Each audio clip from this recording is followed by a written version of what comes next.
face PTSD every day. Help us bring hope to these survivors by signing up for your Alabama Distinctive PTSD Awareness license plate today. The great thing is you can sign up no matter when your current plate renews, and the first year is complimentary. All you need is your VIN number on hand. Drive awareness, drive hope, and customize your plate today at atease.org. A Semmes woman is denied bond by a Mobile County judge. Delicia Mollett is being charged with manslaughter in the death of her son that occurred last week. Mollett was driving with two of her children in an SUV when it collided with a light pole. Neither of the two children were wearing seatbelts, and the one child was thrown from the car. Mollett is accused of driving over 80 miles per hour on that road. The Semmes police chief has also added additional charges to Mollett involving theft and attacks on police officers. Mollett will have an official arraignment this Thursday. A drug bust in Dothan has resulted in the arrest of 37-year-old Vasquez Bryant. Police found 62 grams of fentanyl pills during a traffic stop that occurred on Tuesday of this week. A search of Bryant's home resulted in more fentanyl being found, along with 465 pounds of marijuana. The estimated street value of all the drugs being over $200,000. I'm Andrea Tice. For more news affecting Alabamians, go to 1819news.com. And while you're there, subscribe to the daily newsletter. Hi there, I'm Kim Williams with Alabama Home Mortgage. For years, I've been asking you to call me at Alabama Home Mortgage because there is a difference in mortgage companies. When you call Alabama Home Mortgage, you will immediately see the difference in pricing. Not only do we offer the most competitive rates, but our closing costs rank among the lowest in the industry. How do we do it? Because we can. We do not have the overhead that big banks and lenders do. Those big banks and lenders have big expenses. And what do? They pass those expenses along to you. Meanwhile, here at Alabama Home Mortgage, we receive wholesale rates which result in big savings that we pass along to you. Don't pay more for less. Give Alabama Home Mortgage a call at 567-4223. That's 567-4223. Or visit us online at myalabamahomemortgage.com to complete an application on your time. Our rates and pricing are just one difference that sets us apart from the rest. It's not just a slogan. Call Alabama Home Mortgage because, folks, there is a difference in mortgage companies. NMLS 1586-36-8, Equal Housing Lender. The views and opinions of the following program are solely those of the host and other contributors. These do not necessarily represent those of Liberty Acquisitions 825, Blue Water Broadcasting, its management, staff, or any advertisers.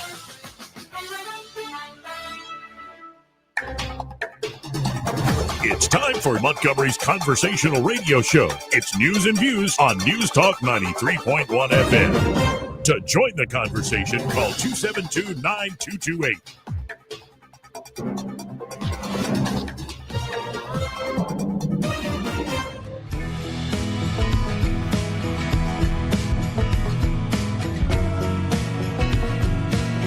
How you conduct yourself in a democracy. Joey Clark. Welcome into the program here. Beautiful day out of Montgomery, Alabama. We will definitely get to the big Turning Point USA event that was in Auburn, Alabama last night. Coach Tuberville speaking and President Trump doing a surprise call-in. There's all the politics over filibustering and should we bust the filibuster. Tuberville says yes. I highly doubt they actually have the votes. That's what Leader Thune is saying.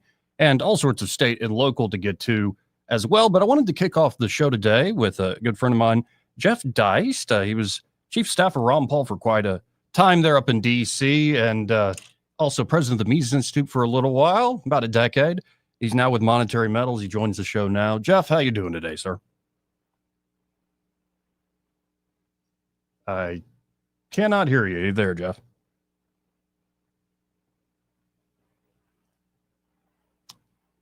All right, then.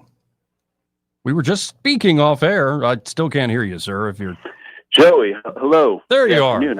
I'm doing well. How are you? I'm doing quite well today. A beautiful day here in Montgomery, Alabama. Did you have any trouble with traffic in Auburn, Alabama last night? Crowded event.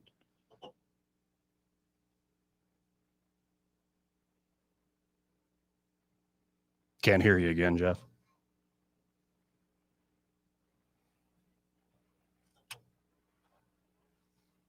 Jeff, you there? Well, we'll try again in a second. Technological issues. But it was a big event last night. Tuberville in particular felt like he was back home. Back home indeed.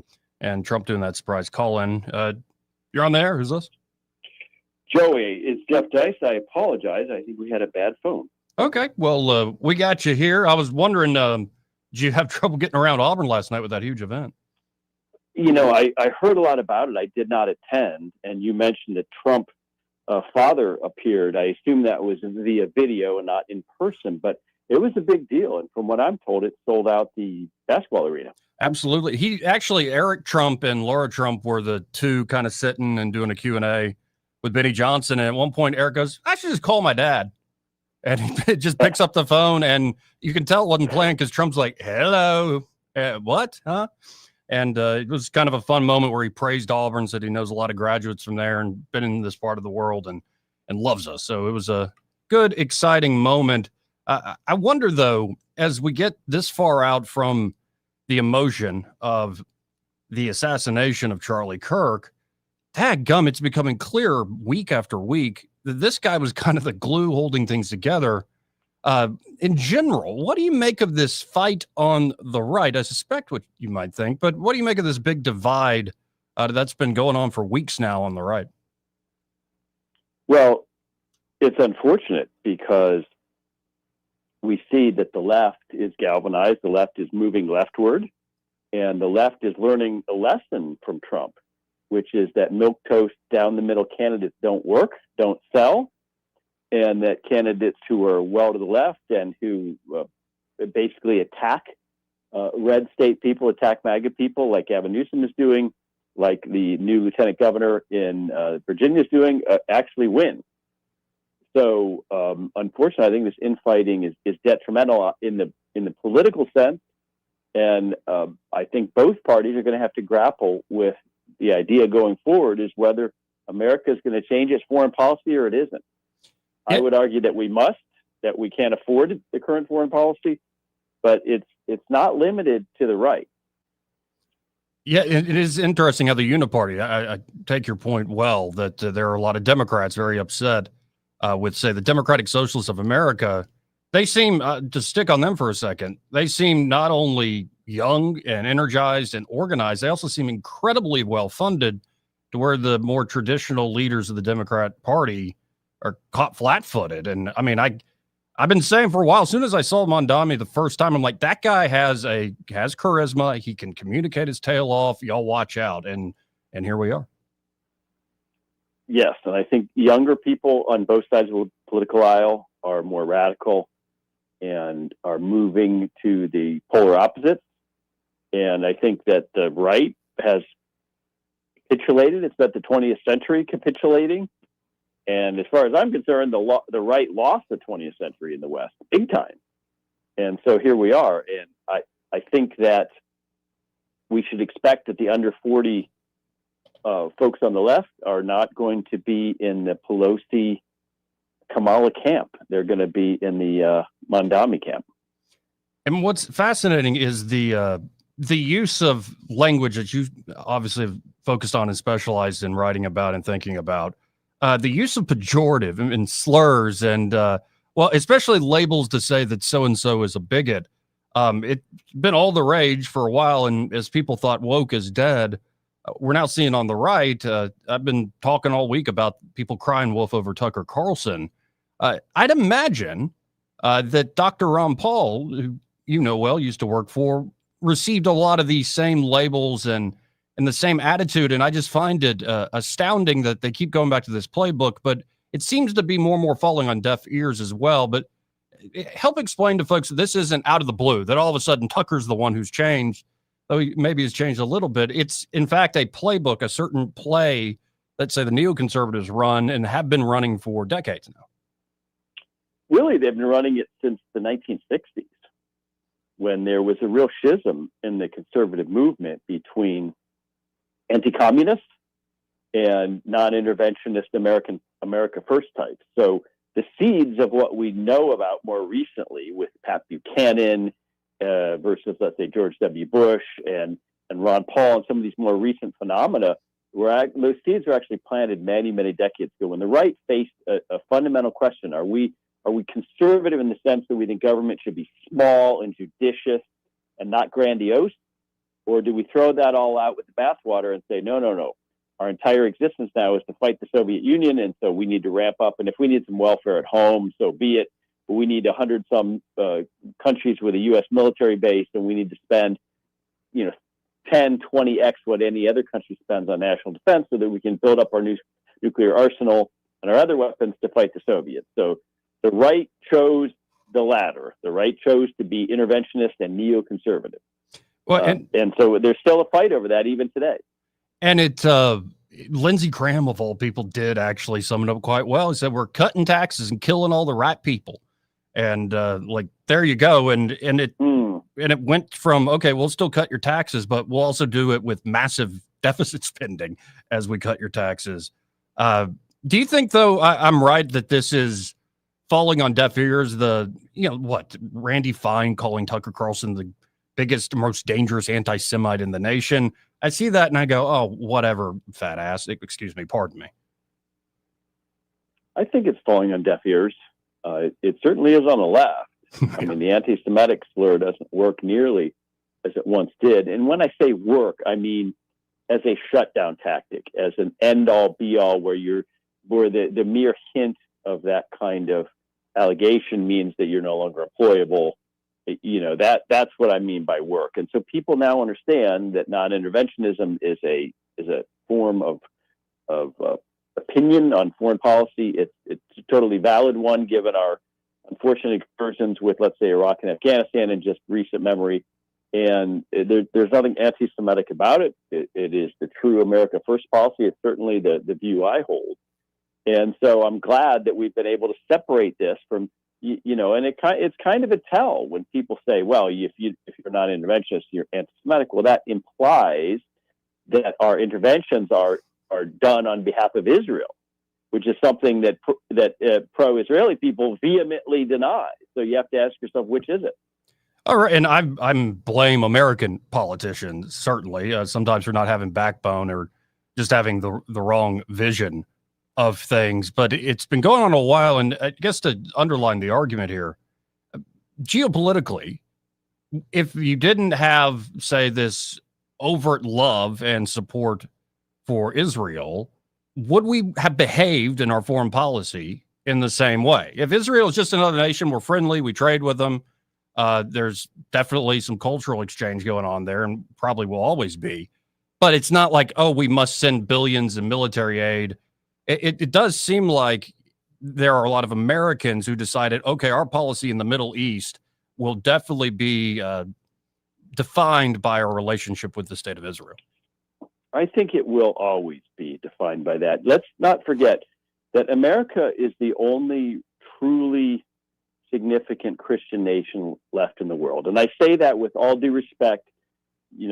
Western Europe is not Christian in any meaningful way. I mean, I know the French would object, but if we look at some of the Latin American countries, places like Panama, some of the African countries that are clearly have a Christian minority and a strong Christian perspective, they're not meaningful players on the world stage. So America's it. We're the last Christian country, and so we have a lot of evangelical folks here and a lot of Christian Zionists here who are not necessarily Catholic, but read and view the Bible and Israel differently in terms of ancient history as that relates to the Bible. So I think that makes us uniquely paired with Israel, for good or ill, as long as that evangelical Christian Zionist segment is powerful in America, and it is.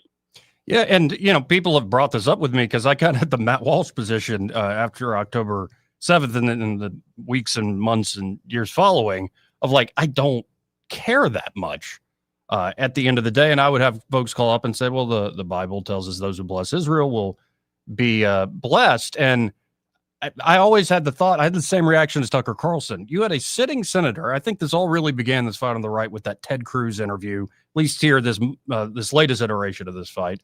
And Ted Cruz is a sitting senator. He's calling for a regime change war in Iran, not just like the one strike Trump even did. He's going for full regime change war. When asked about this overt support, he just mentions the Bible. And so I would say, and it's not gotcha. It's like, okay, I take that seriously. Those who bless Israel be blessed. Does that mean we must do now another regime change war that could bog us down and cost us how much money and how many lives? It doesn't seem to quite add up for me. No, and it's very, very tough because biblical questions are separate from historical questions, but yet they're also intertwined in many ways. Most of us are not Bible scholars. Most of us are not experts on the history of the ancient world, the pre-Christian world, and there's a lot of really interesting history around what we now call Israel, formerly Palestine, in terms of the back and forth between the Egyptians and the Assyrians. So it's a really a fascinating thing, but it also shows you that we're not as modern as we imagine ourselves. We think of ourselves as having put all that in the past, and we no longer have these religious wars and these crazy beliefs. And no. There are still people who are deeply affected by the history of the modern world, of the ancient world, and certainly the history of the pre-20th century world, and that deeply and intimately affects their political outlook today. So you can't escape history, and there's this hubris, I think, in the neoconservative worldview that we've reached the end of history. We've put all that behind us. We're these modern, advanced people who can come together rationally now. We don't need to worry about these ancient conflicts, and goodness knows we don't have to worry about these silly religious beliefs, which are clearly irrational, and that we've evolved, and that's just absolute nonsense. Yeah, and as much as I think there is fair criticism of the Trump administration's foreign policy, as much as you just said, we're the last big standing Christian nation in the world. Part of me is like, are we really going to go intervene in Nigeria? And then for other complete reasons, really, are we about to intervene in Venezuela? Like, didn't you run on not starting wars and stopping wars, Mr. President? Even all that said, I think their goal of let's just try to hold together a peace practically, even if it means I was shocked to see them threaten to withdraw all U.S. support if they try to annex the West Bank, the Israeli government. So I guess I'm saying this all selfishly, Jeff. I want to go visit Jerusalem. I would actually like to see that part of the world, go to the Church of the Holy Sepulchre in particular. And it should be available to all peaceful people, and especially Christians that believe this wholeheartedly. Jerusalem's truly an international city, and one day I'd like to go and not see it, turned to ashes and completely war-torn. Well, let me ask you this. If you were forced to place a bet today for everything you owned, and the bet is in 50 years, hence, will Israel have annexed the West Bank? How would you bet? Yay or nay? Ooh, everything I own. It's not that much, so mistakes aren't. Joey, we know about your hidden wealth offshore. Oh, yeah, it's all in Michael Saylor's company, by the way. I would bet that Israel has indeed annexed the West Bank and far beyond 50 years from now. Because Israel is serious about the Greater Israel Project, and that includes parts of Syria and Lebanon. And Israel has proven throughout the 20th century that sometimes things grind slowly, but grind they do, and they generally achieve their political and maybe I should say geopolitical objectives. Yeah, I want to bet on hopefully this peace deal come together will work. Because if it doesn't, I think you're 100% right, and this will continue. And I judge this looking at either side. If you're vehemently anti-Zionist or you're very much a Zionist in the fullest sense, both sides seem to be predicting this peace deal will fall through. As long as it's kind of like the Afghanistan stuff with Trump, Trump has this, I think, unique old school ability to knock heads together. But the normal diplomatic ways, the way this has gone for now generations, I think there is some truth to that. Definitely there is a strong party and interest there within Israeli politics that wants that Greater Israel Project seen through. Yes, and they will do so, I believe, with America's help. And that's something that does involve you and me. Yep, and that's where I'm again in that camp of let's stop all foreign aid. I'm tired of this. We don't have enough money. What is coming down the road is absolutely crazy. I want to end with this. You put this out, a few minutes ago, right before we went on air together. Will Americans ever learn elections settle nothing? Democracy doesn't, quote unquote, work in a fundamental sense. Quote unquote, public policy is not a thing. What are you getting at there? Well, this is a reaction to the reaction to the New York City election, the election in Virginia, the election in New Jersey, all three of which are viewed as bad losses for the right or the GOP. And my point here is that democracy was promoted to us, especially in the 20th century. It's a pretty new thing, right? It's really the 20th century when mass democracy became a thing. And great thinkers like Ludwig von Mises said, well, you know, it's got its problems, but it allows for the peaceful transfer of power. And that's somewhat correct. There won't be presumably riots or insurrections when Mandami takes over New York City, but it doesn't really settle anything or solve anything. The politically vanquished people don't just go away. They might move, but they tend to regroup and come at you another way. So I'm a little tired of this idea that democracy gives us a compromise down the middle that we can all live with. We clearly can't all live with it. Here. And, you know, I folks ask, what's my actual politics? Not this like commenting on professional wrestling that we see every day in the news cycle. And I always go back to that letter Tolkien wrote his son about my politics is anarchy philosophically understood, not whiskered men with bombs or unconstitutional monarchy. And it's really, it comes down to how good is a particular leader, how good is a particular person in their own household. It's all about your own personal responsibility. And are you doing God's will with your free will?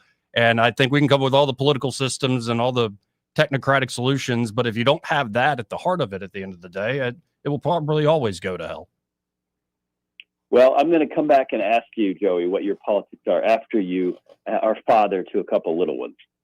Well, I don't know how much it would change. It might double down on that. What do you mean? I'm not suggesting we get ahead of ourselves, Joey. Fair enough. I'll wait for the day. I'll get back with you in a year or two, if that. You'd be a fine father. Well, on that great note, I want to let you go. Always appreciate your time, Jeff. If folks want to check out what you're writing about, thinking about, how could they do so? Please follow me on Twitter at Jeff Deist, all one word. Thanks, sir. Talk soon. Thank you. Again, Jeff Deist, always appreciate his time here on the program. 272-9228 if you want to get in on the conversation. And yeah, I think this fight on the right is a distraction. It is. I think also the major focus on foreign policy, I kind of like it. I like nerding out about it like a fool here on the radio. But does it actually affect the everyday American? What happens in Donetsk, right there, as the Russians are about to take another city? How much does that actually affect most people in America and what they're worried about, what they care about? How much, practically speaking, does it affect everyday Americans when it comes to what's happening in the so-called Holy Land, in the Holy Land? Like, it would be nice to have a peaceful Middle East. It would be nice for the United States to say, you know what, NATO, Europe, you have to carry the load. We're not going to be the guarantors of defense in the same way anymore. We need to be able to focus on China. All these things are interesting, but how much does all that affect everyday Americans? There will be some very true believing Americans who will have very much from a religious, devout belief, always have an interest in Israel, and I have no issue with that whatsoever. I think sometimes people take it too far to try to justify, say, certain geopolitical actions. It doesn't quite add up to me. But at the end of the day, is any of this, especially all this foreign policy stuff, unless somebody's about to actually invade the United States of America or like launch a nuke at us, like I guess North Korea could do something crazy, right? How much does it actually affect everyday Americans other than you send people over there and they die or they're wounded and it changes their life, their injuries change their life forever?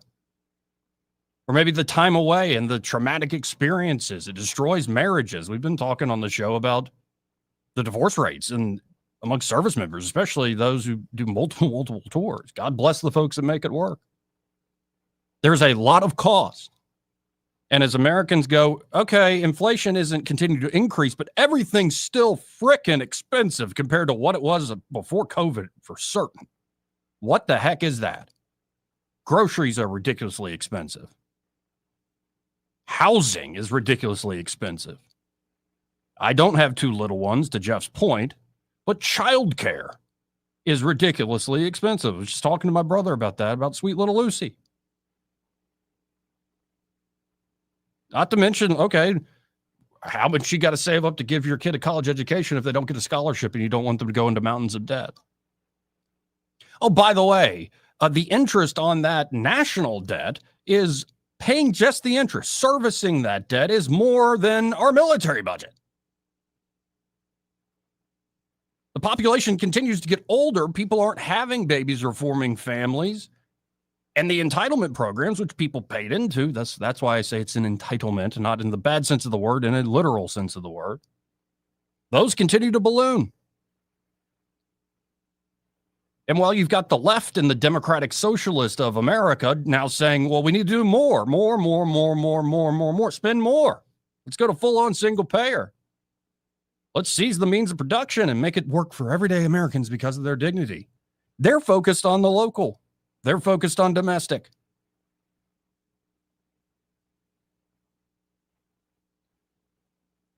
I'll put it this way. I think Trump, Vance, and a lot of team have figured out a fairly brilliant way to make this work. And in particular, the way I started that conversation with Jeff Dice, I think Charlie Kirk figured out a way to make it work.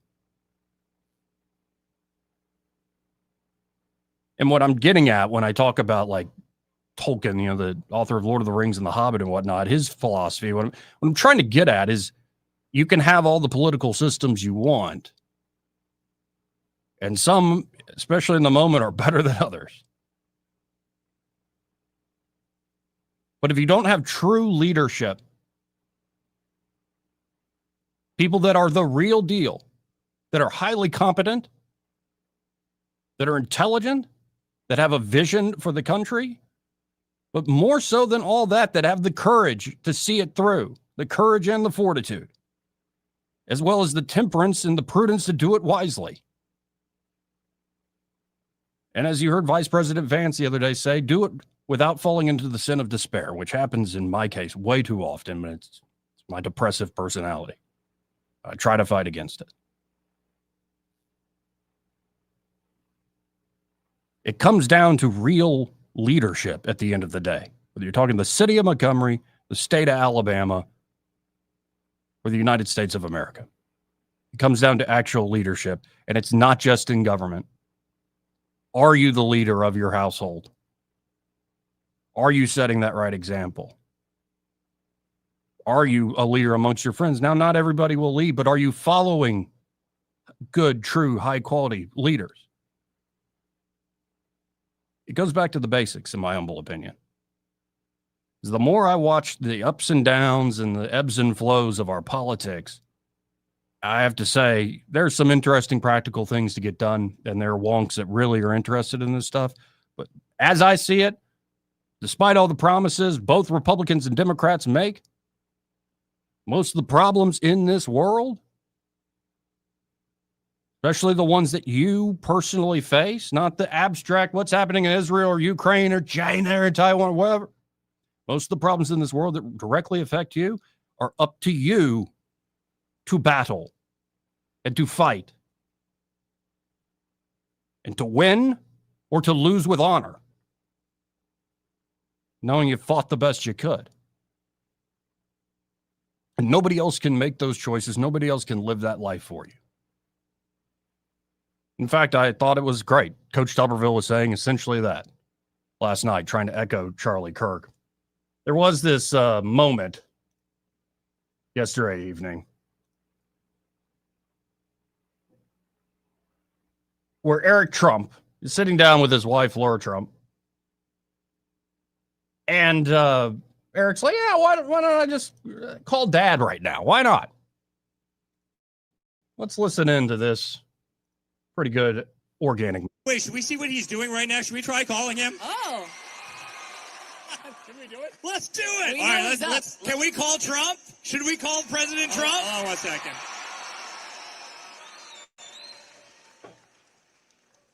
It says Dad POTUS on his phone, just so you know. Let's see. Hold on 1 second. Hello? Yeah. So we have the most beautiful crowd of people, thousands of people at Auburn University. They are incredibly enthusiastic, and they absolutely adore this country. They adore God, and they adore you. I want to just say hello to everybody. I hope Eric is doing a good job and Laura's doing a good job. And Auburn's a special place. I've been there many times. I know many people from that area, number one, and from that school. It's a great school. And we love Alabama. We won Alabama by 45 points, so we love it.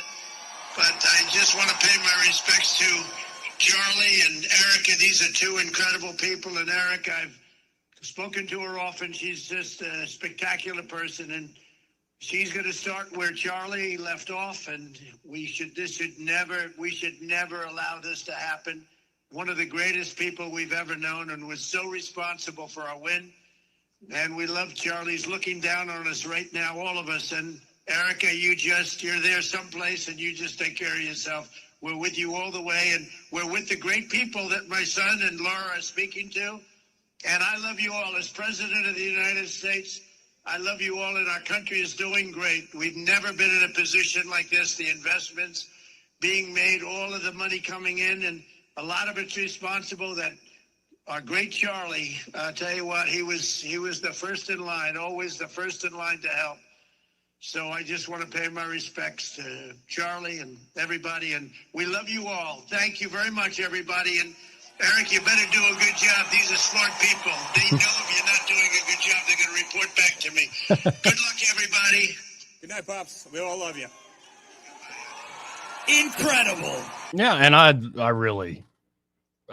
got a kick out of that, being a graduate of that fancy book learning institution they call Auburn University. So it was a big night last night, and it really did sell out the entire basketball arena. Coach Tuberville, man, he looked like a governor. I'll put it that way. He looked like a true leader. Will he be? Well, he has a lot of time to prove that to himself and to all of us. This part of the program brought to you by Josh and Leslie Ryder there at Dillon Rings. Tonight is the night. Tonight is their ladies' night out event.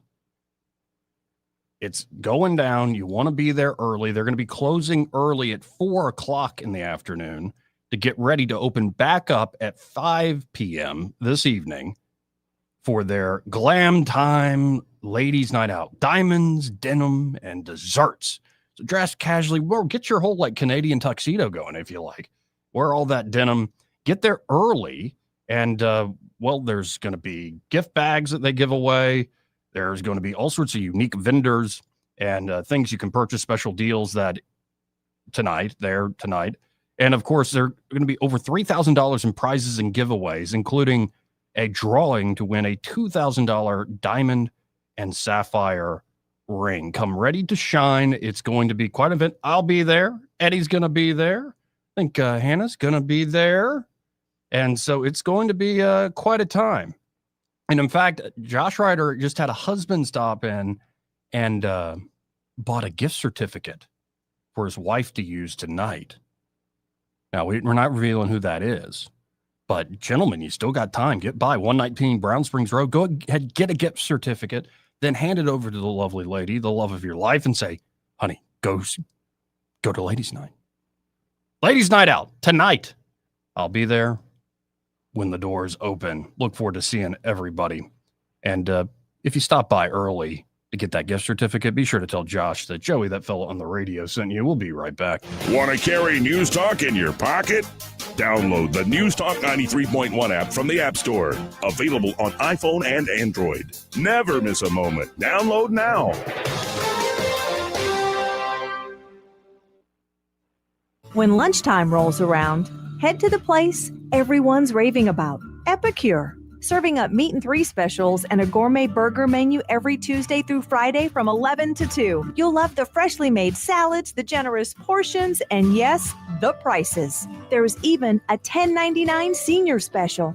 This isn't just lunch, it's family-owned goodness. Cooked fresh every day with recipes that keep folks coming back again and again. Epicure, big flavor, big portions, and big smiles. Businesses have trusted our family at Delta for their printing needs since 1979. Today, Delta does business printing and so much more. We print invitations, Christmas cards, Canva, and Etsy files in as little as 24 hours. We can also print and address the envelopes, saving you time and money.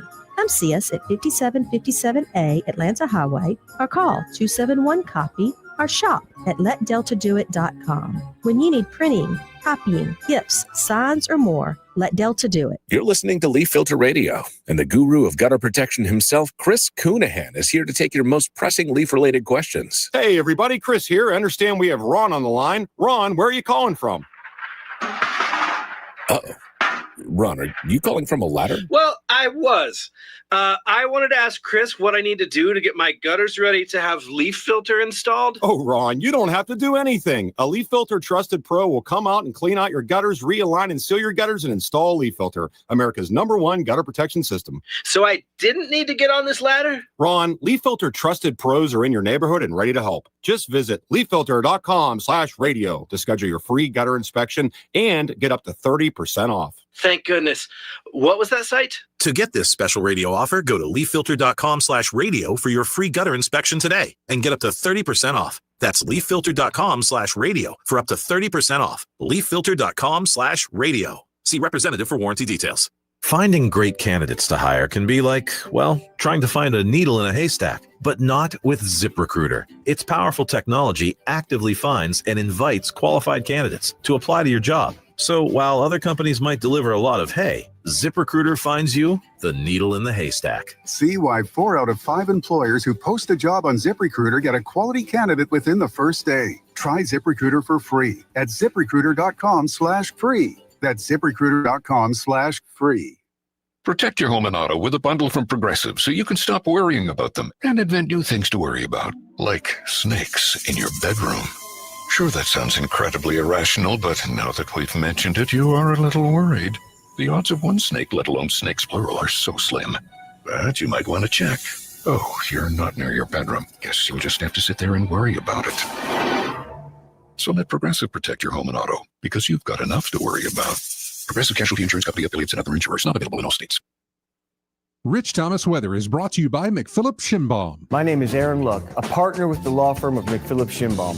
If you or someone in your family has been seriously injured by the negligence of someone else, call me directly. 262-1911.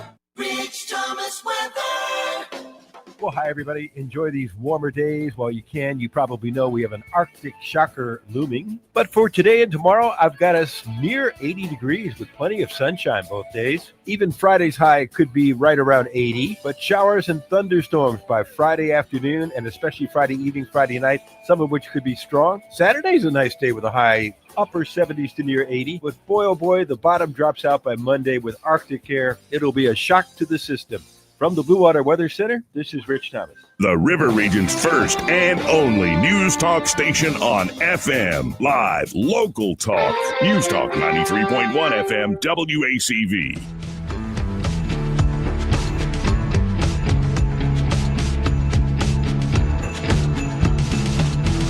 Welcome back. This part of the program brought to you by Montgomery Men's Health.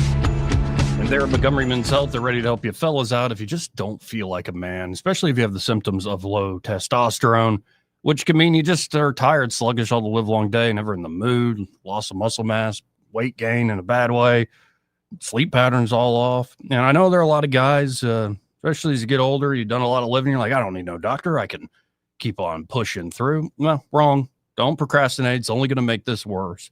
And don't go with generic online fixes that are expensive and don't work. Instead, get by Montgomery Men's Health. No guesswork, no gimmicks, just real science and effective treatments.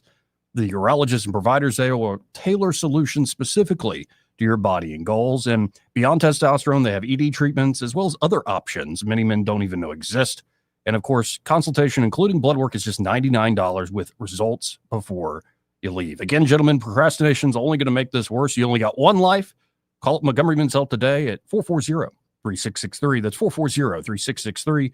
Or visit MontgomeryMen'sHealth.com to book your appointment today. Be sure to tell them that Joey Clark fella on the radio sent you. Let's go to James on line 1. Hey, James. How you doing?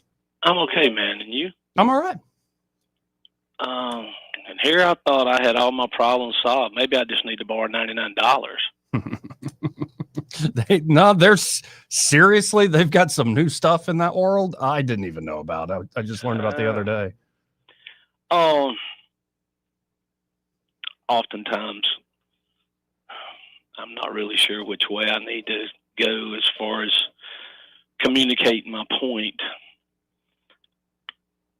A few weeks ago, I was in Virginia and having a conversation with this gentleman.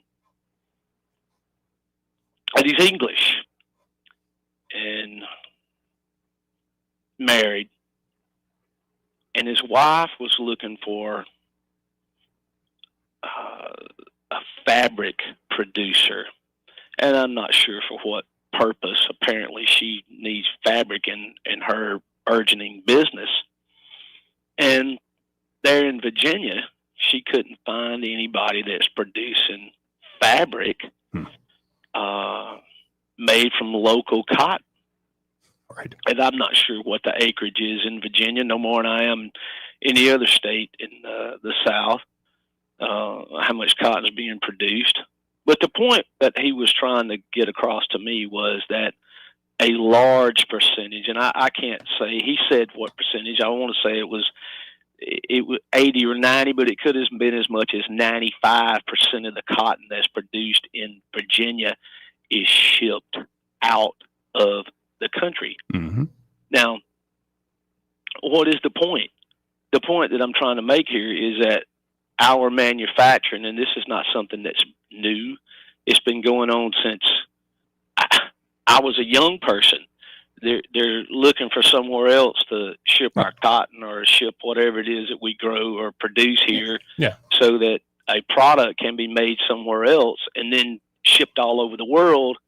And all of the jobs, everything that supports that, is going somewhere else. And then for the last, let's call it 50 years, we have had to figure out, and I say we, I mean the working people, have had to figure some other way to make a living other than the people that work at mills and those that are in support of them, and those that benefit from their having a decent paying job,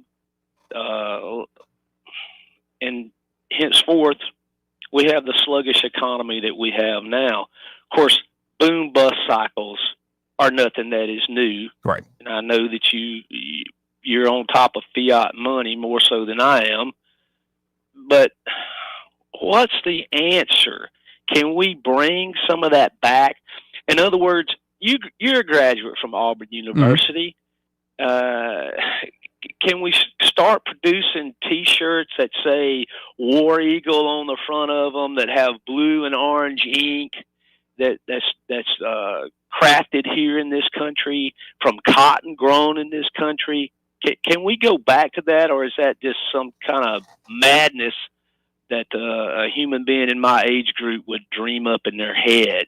I think you can go back to that, having long-term, well-paying jobs with American-made goods, with American-made resources that we've cultivated. It may not look exactly like what was here before. Like, so the huge textile industry that was here in this part of the world that's gone now after NAFTA, even as Trump is doing what he's trying to do with a new global trade regime, what will come back may not exactly be what everybody remembers. But in some cases, like something as simple, I'm not an expert in the global supply chains of cotton and like T-shirt making, but I'd imagine something like that could be done here and done simply. Let me ask you this question. Are you familiar with the location? It's on Highway 14. It's on the other side of Millbrook, between Millbrook and Wetumpka. I think it's like 900,000 square feet of manufacturing space that used to be Russell. Mm-hmm. And I believe there are some things coming back over there, but it used to be like Russell Apparel. Right. In other words, but it was shut down for the longest, and I think there's some warehousing going on over there. It may be similar to the situation in Alexander City, where they were claiming that they were had something to do with basketballs, but they weren't manufacturing basketballs. And this has been in the last, let's call it 10 years. Mm-hmm. One of those sites over there in Alexander City where there used to be a lot of manufacturing that Russell had, because, I mean, that's right over there is their, where those people are from, if I'm not sadly mistaken. But in recent years, let's call it the last 10 or 15, I was talking with somebody at a gas station, because we used to have a family reunion in Hackneyville, but we haven't been back over there because of this mess that went on 5-6 years ago. We haven't recovered from that yet as a group. But what I was told were they weren't manufacturing basketballs, Joey. They were just pumping them up with air once they came from wherever they came from. Well, that's the case. That's kind of useless. Well, I mean, I guess the flat basketball saved space. You Right. can ship Yeah, more yeah. on a container. Right. Well, yeah, but It's not the same thing as making them, right? Oh, Yeah. no. Right. No, and I mean, you're asking a big question. It's what Trump is trying to do as the Supreme Court argues over whether he had the authority to do all these deals with all these tariff threats that have been put in place. But this is the whole strategy of and main thrust of Trump and team. And from what they say, you will get some back where it makes sense. And honestly, Alabama in the South has a pretty good manufacturing base, especially with the automobile industry. But the stuff that will come back may be new stuff. A lot of folks very bullish on all this new AI and all these data centers. I know there are detractors as well, but it will probably be newer manufacturing, newer types of things and that's the sad thing about it. I remember being a kid playing Little League Baseball and all the uniforms were Russell, all of them. And that, if that goes away, you start to understand how fragile some of these institutions are, how fragile order is. And once you lose a particular order, you're never, even if you get order back, it's not going to be the same. You never get back quite the same way. So what you're telling me is the new things that we may be able to anticipate in the not too distant future, since Prattville's got all these new sidewalks that, well, they're starting to go to somewhere, but maybe the 6-wheel bot that can deliver hot coffee first thing in the morning and lunch. I don't know if it would be a 6-wheel bot delivering coffee, but I mean, I don't know. And I can't predict the entire complex economy going forward. I just know the emphasis is on changing all the incentives, and especially with tariffs, as well as the tax code, which was all built in the big, beautiful bill, to invest in this country, build things in this country. And it's beyond just economics and even jobs for the working class, a lot of a national security focus. How that it looks in every nook and cranny of the country and how it affects us here locally. Well, I mean, we'll see. But it is slowly coming together. Well, tell me something. This is my last something.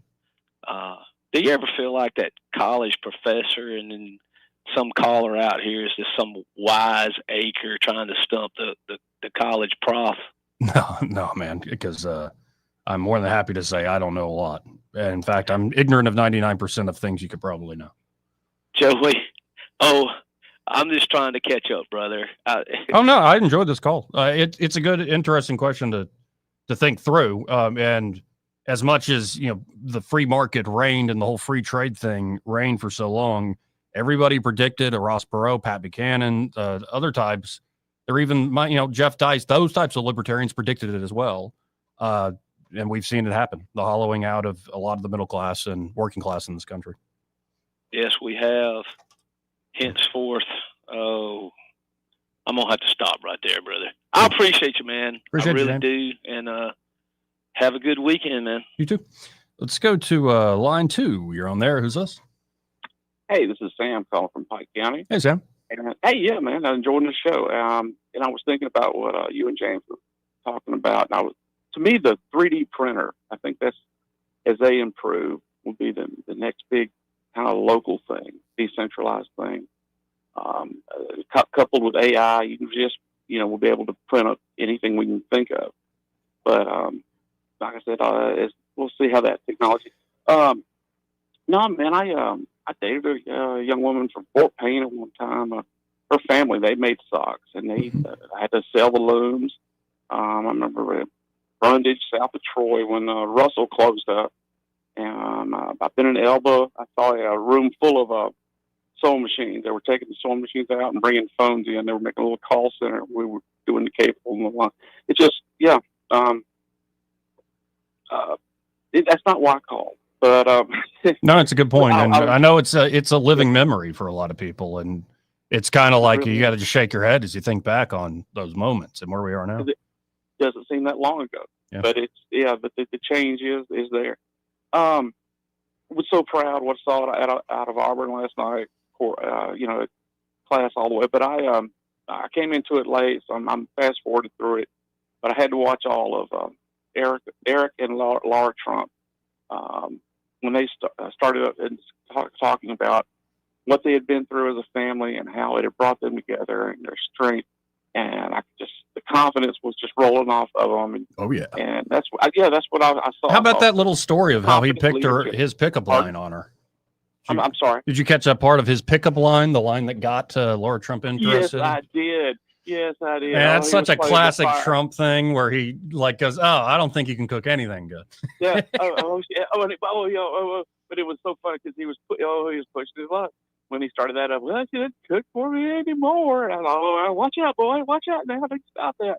But the little ice cream treats, it was class all the way.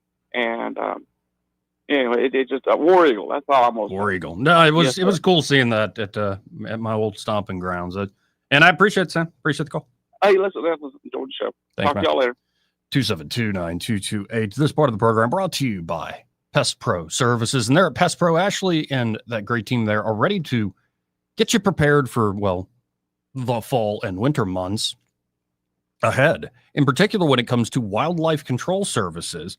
When it's cold out there, little critters are going to try to sneak in and find a warm spot inside your home. So if you're hearing, stuff that's weird in the attic already, or maybe you're seeing little droppings, like maybe there's a mouse in the house, God forbid a mouse runs over your feet in the middle of the night or something to that effect, or God forbid a raccoon, anything, any sort of wildlife getting inside the house, that's not okay.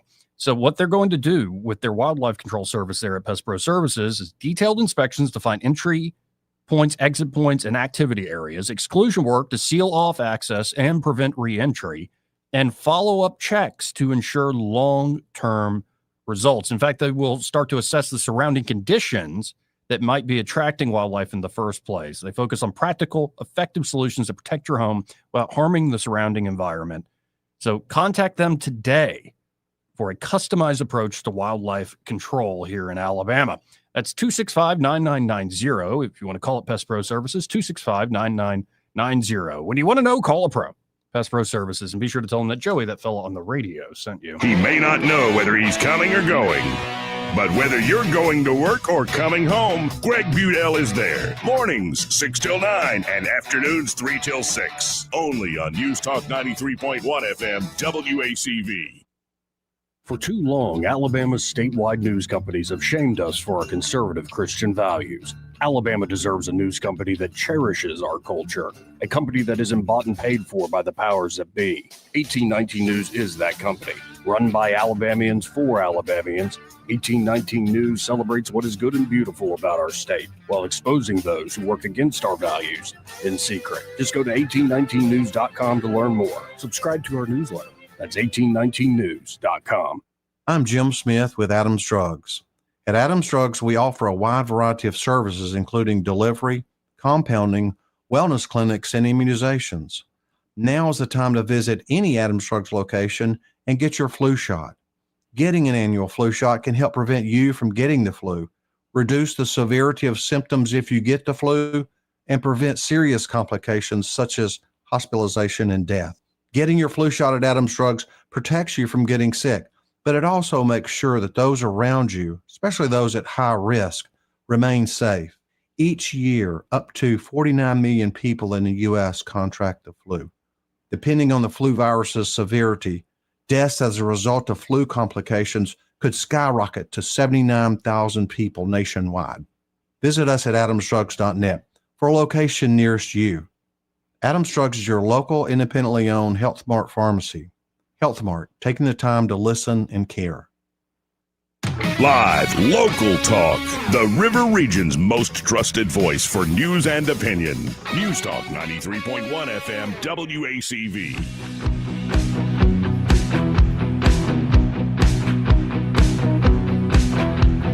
Go right to the phones and talk to Junebug. Hello, sir. How you doing? What's up, man? How you doing? Oh, life's all right. Good, man. It's good. I got a question, man. I heard Trump when his son called him. Mm-hmm. He was saying about the country, how much money it's making, how it's turning around. I'm on this Trump train. I'm trying to ride it. I'm trying to hold on. At what point will the money trickle down to the American people who's paying into this thing that we're not getting a break? When do you think we'll see a break? I don't know date certain. I'll put it this way. It better be by our 250th birthday that we're seeing something. And a good metric to watch in the abstract, at least, is are real wages going up along with jobs. But at the end of the day, you're going to feel it when you personally feel it, right? Like when that opportunity is out there and when you just see a lot of more folks having opportunity and there's been a lot of investment, no doubt. My worry is too much of that. Those high dollar figures will be like a huge data center, like we're about here doing in Montgomery with how many jobs? So I'm going to keep riding too, but I'm not certain on exactly when this thing will start humming. Yeah, because I'm in the trucking industry and I see it declining so fast, and I don't think we're going to be able to conquer greed. That's the number one thing that I think that has ruined our country is greed. Because the things y'all were mentioning about Alexander City, they took it out of the field, they separated it from the seed, they dyed it, they processed it, they cut it, they produced it all in Alexander City. And I think greed shifted to Mexico. So they wanted to make more money, and they didn't want to pay Americans as much as they would. Like the company I work for, they might have made $30 million profit last year, and this year they only made 20. So now they're cutting jobs because they're mad because they didn't make as much as they did, and they'll call it a loss when it's actually not a loss. So I don't think we'll ever be able to conquer greed, and I'm starting to lose faith in anybody that can turn this thing around and maybe put a little more money back in our pockets, because the more we make, the more they're taking. So, and they say the government shut down, but they're still taking taxes. And I understand the process that they have to, it's money, it takes money to run the country. But I'm really losing faith that this thing will ever get turned around. I see it getting worse way before it ever gets better. And I don't know if you heard me earlier. I hear you loud and clear, and I'm learning that I think there's the only thing I really need to have faith in order to have hope and be charitable is God in Jesus Christ. And because I look at people and I think you're right. Greed is out there, but man, pride's pretty big too. So is envy. So is wrath. I've been expressing some wrath on these airwaves. Right. Yeah, so it's everywhere, man. And the scary part about it is, man, the right is starting to be just like the left. I was born, of course, my story. I grew up Democrat. My mom still, we can't even have a conversation about it because she gets so emotional. But the right is starting to just want to win because it's their team and not really look at the reality of it. Because if Trump does something, or not Trump, but if the right does something, nobody really says anything about it because it's just their team, and they'll sweep it up on the rug. Oh, don't worry about it. Well, the Democrats used to do it or whatever. So I don't see us really getting ahead because it's just now it's whoever's on the winning team. You know what I mean? You sort of understand what I'm saying? Oh, and here, I'll put it this way. It doesn't matter if you're rooting for Stone Cold Steve Austin or Dwayne The Rock Johnson. If the business in general ainain't doing well, it doesn't matter who you're rooting for. Right. So, I'm trying to keep the faith and keep the hope, man, but it's like, I'm losing faith in the American way, man. It's just, it don't work no more, bro. I don't think it's going to work, and I hate to sound like that because I hate somebody who's always complaining and a Debbie Downer and all that, but, bro, I really don't see it getting any better because of that one thing we just talked about, and that's greed. Well, and you've listened to me for a long time. I can definitely head towards despairing thoughts. It's just how my mind works, for better or for worse. But I'll ask you this: are you losing faith in your own life, though? Like, are the folks around you doing well? Are you doing well? Yeah, I'm doing fine. I'm doing okay. But it's just the talk of to hear Trump say how much money the country's making. Where's that money going to go? Is it really going to work toward us getting more money, or are we just going to stay level? Because I'm fine, but I'm not getting ahead. You know what I mean? Oh, I hear it's you. like I'm just sitting up here and I'm riding and I'm just cruising. I'm eating, I'm having fun. I'm drinking my good liquor. But I'm working hard for it. Mm-hmm. But am I really getting ahead in life? Am I, because my grandfather back in the day could buy a 67 Camaro and pay cash for it. And he could afford that. Now you make $100,000, man, it's not any money. So when is that $100,000 going to matter again? When are we going to be able to enjoy the fine things instead of just cruising, instead of just existing? When are we going to be able to live because things are so high? We're not making as much money as the inflation is going. So now it's like we're just existing now. We're making it. Yeah, amen. And it's got to be fixed, and it ain't fixed yet. So, I appreciate the call. I appreciate it. Really. Yeah, bro. Good to hear Take it from easy later. Got to hit this top of the hour break. Be right back. Broadcasting from the Riverside Chevrolet Master Control Center, this is WACV Cusana, News Talk 93.1 FM. When it's Chevy, it's Riverside. With SRN News, I'm Bob Agnew in Washington. Former House Speaker Nancy Pelosi says she won't seek re-election.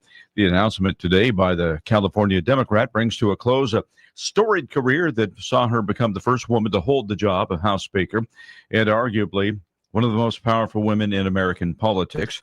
Pelosi's decision comes as a seasonal generation of political leaders is stepping aside, making room for more hard-left Democrats who plan to try and dominate the party. Airports in New York, Los Angeles, and Chicago among 40 of the busiest across the U.S. where flights will be cut due to the ongoing government shutdown as Democrats refuse to reopen the government.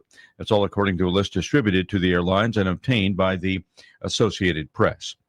On Wall Street, it's been slow going. The Dow Jones Industrial Average right now down 466 points. This is SRN News.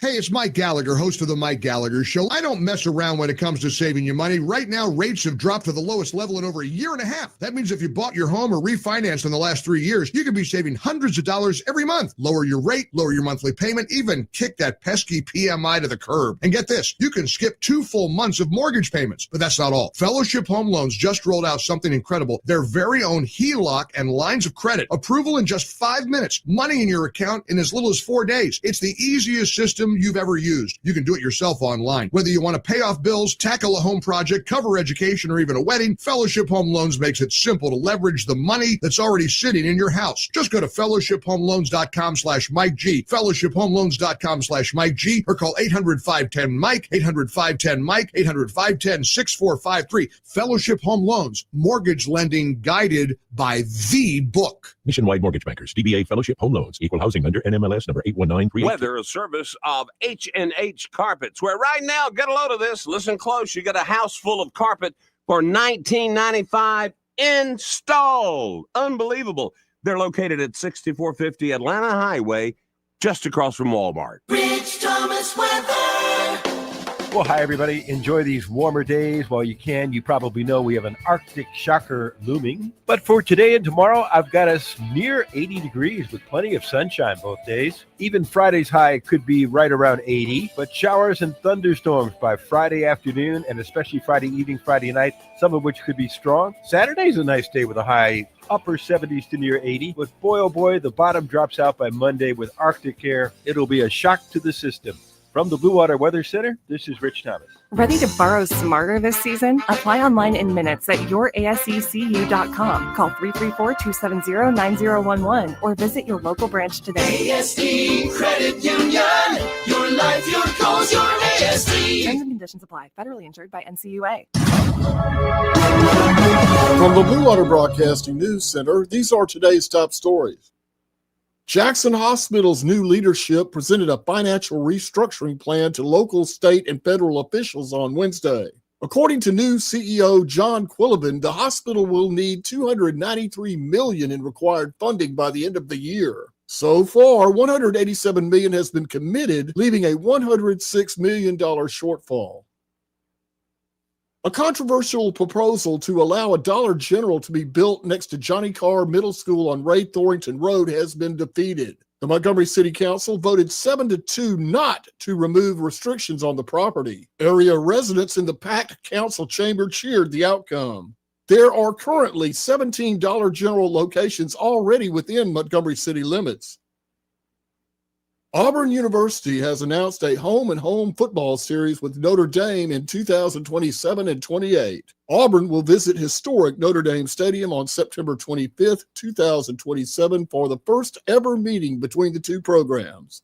The Fighting Irish will travel to Jordan-Hare Stadium for the return game on October 28th, 2028. From the Blue Water Broadcasting News Center, I'm Sky Mosley. This hour of news and views is brought to you by our good friends at Alabama Home Mortgage. Alabama Home Mortgage, 567-4223. Visit them on the web at myalabamahomemortgage.com. NMLS number 1586368.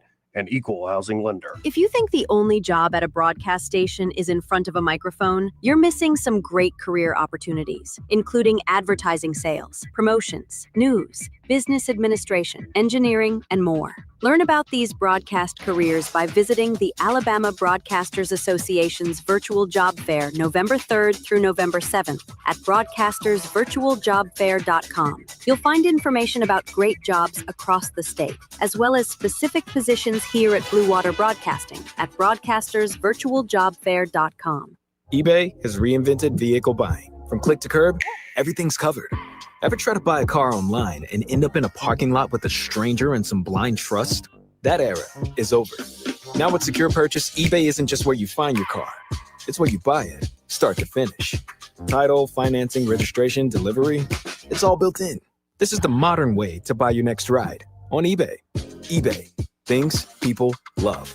Secure Purchase is powered by Caramel Dealer Services, LLC, an eBay subsidiary.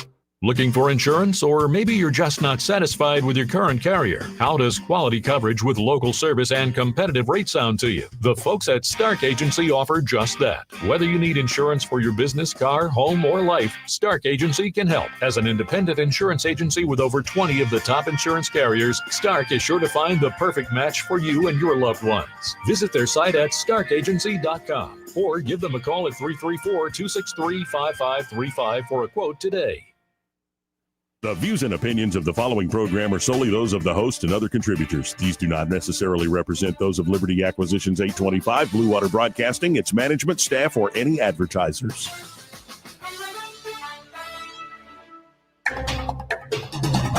It's time for Montgomery's conversational radio show. It's news and views on News Talk 93.1 FM. To join the conversation, call 272-9228.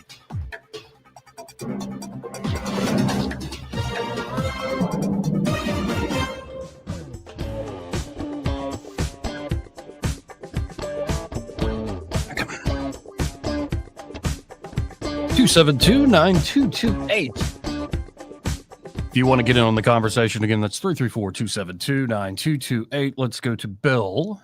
He's been very patient. Hey, Bill, good to hear from you. Hi, guys. So where's 80 today? I don't know. You know the deal. Always be closing. Right, I know. Yeah. Always yes. be closing. Right. So the last caller was talking about when he's going to see some relief. Yeah. And, I would have loved to have been having a conversation with him because I'd love to know how he voted, say, the last, 3 presidential elections or so. Jim Bug's been on the Trump train for a little while. Well, I would predict that it's going to take at least 2 more years, maybe until Trump's last year before we see much relief. We need it earlier than that for all sorts of reasons. Well, we do, but it took us 4 years to get here. Yeah. And I would not be at all surprised if it takes very close to that to get out of it. I mean, we're $37 trillion in debt. Oh yeah, and growing like crazy. So it's not going to happen anytime soon. And unfortunately, sorry about the bell. I just got in the car. It's all good. But about the grand scheme of things, we are not a society of producers. We used to be solely manufacturing. We sold the world everything. Mm-hmm. Oil, steel, you name it, airplanes. We used to be a leader in manufacturing. We're not now. So you used to see, when I was growing up, I'm 68 years old. When I was in my 20s, we were still manufacturers. And when you saw a recession, you saw a rebound, and it was immediate. Right. People started going back to work. They got better jobs. They got more money. They worked more hours. You don't see that now. I mean, you get out and talk to people very much, and people don't work 40 hours a week anymore. No, they don't. In fact, a lot of people don't work 30 hours a week anymore. So until some of that changes, you're not going to see a lot of relief because there's not money going back into the economy. Now, technically, I only work 15 hours a week. But I think it's always like I have homework too. No, to your point, in a serious sense, like look at the amount of people on food stamps, on food assistance programs. It went parabolic. It went crazy during and after COVID and has not come back down. And that's just one aspect of this. I think there are a lot of folks who are demoralized, who are despairing, or just like, why should I go bust my butt when I can get this pittance and I can at least survive with it and demand more. I do feel for the person who's stuck in that dead end job. That's you're barely making ends meet. And you hear all this talk of trillions of dollars in investment coming from all over the world. And you're like, when am I going to see it? And I have a sense, though, that what's going on is deeper than economics.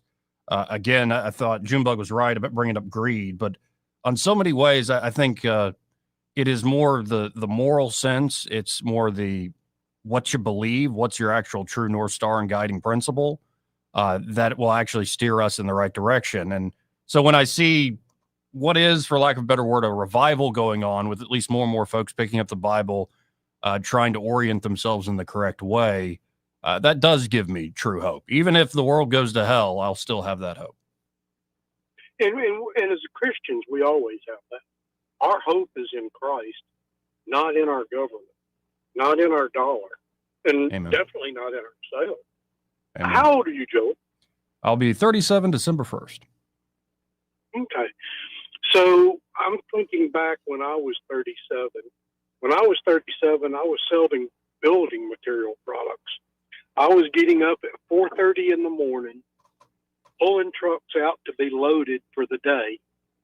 And I was getting home about 8:30 because after I got the office up and running and trucks loaded and crews out delivering, then I went out and started selling. When I got through working all day, I came back to the office and kind of did the reverse thing. Made sure the trucks got all got in, everybody was taken care of, everybody was all right, and pulled the orders for the next morning and went home. So I was working arguably 12 to 14 hours a day. And you just don't see people doing that much anymore. No, you don't. Yeah, doctors do. But, the average person don't work like that anymore. Back then, everybody did. Well, because it's kind of like, number one, you had to. Number two, it's like, this is what you do. Like, people would take I think a good, not the sinful type, but the good type of pride in the things that they would do. Even if it's not exactly fun, it's work. You were, making a life. You're making a living. I'd imagine by that point you had kids, right? Oh, yeah. 2 of them. Yeah. So it's like, this is all for them, right? I mean, it's, and that's the one thing that breaks my heart is like, I've seen real changes in people I know for a fact that once the kids come, you start to see that person, just that giving, that willing the good of the other, that true love. But then some folks have kids, and like, well, you see sometimes the rotten fruit, kids killing kids on our streets in Montgomery and all over this country. And you got to wonder, again, it comes back to these things that individuals can do. And if we solve our own problems within ourselves and at home by giving it up to a will greater than ours that ain't of this earth, then I think we'll be heading very much in the right direction. And the politics, we'll still have our fights and have to have conversations, but the politics will figure themselves out if we do it first. Yeah, well, the politics are an interesting thing. In my older age, the older I get, the more I realize how much human nature really never changes. Right. But I'm always concerned when I hear people start talking about greed and corporations. It doesn't work that way. Corporations don't try to squeeze every dime out that they can for themselves, because if they did, they would get stale. A business does one of two things. It grows or it shrinks. It's like standing on a basketball. It's not easy to be balanced like that. Well, So a business either grows or it shrinks. It shrinks when corporations consume what they're producing. I think you're right. Yeah.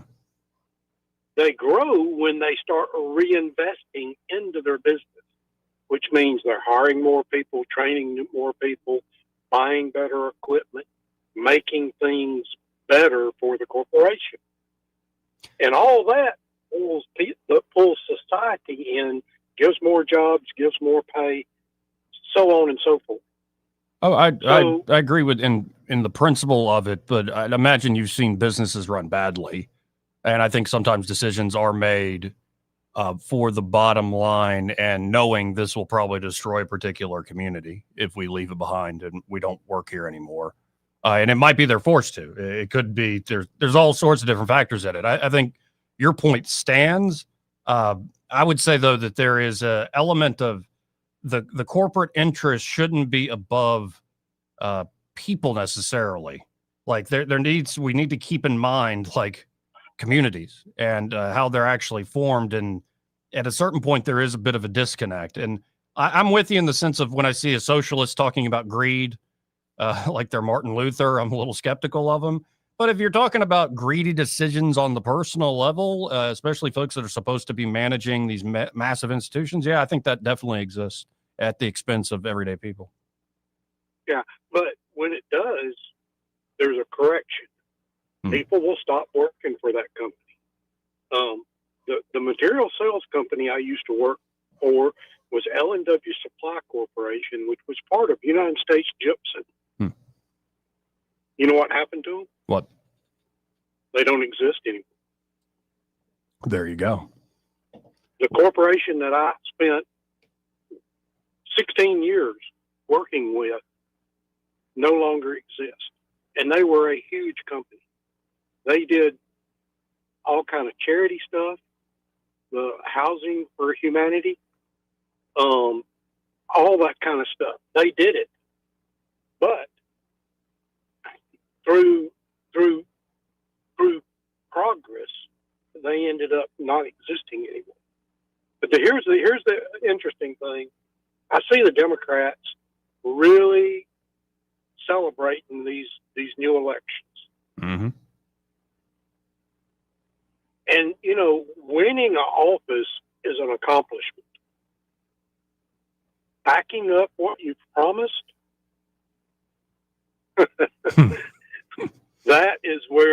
that's where they're going to be made or broken. Because they're promising all these things, and what if they can't produce them? And what if what they do produce makes things worse, not better?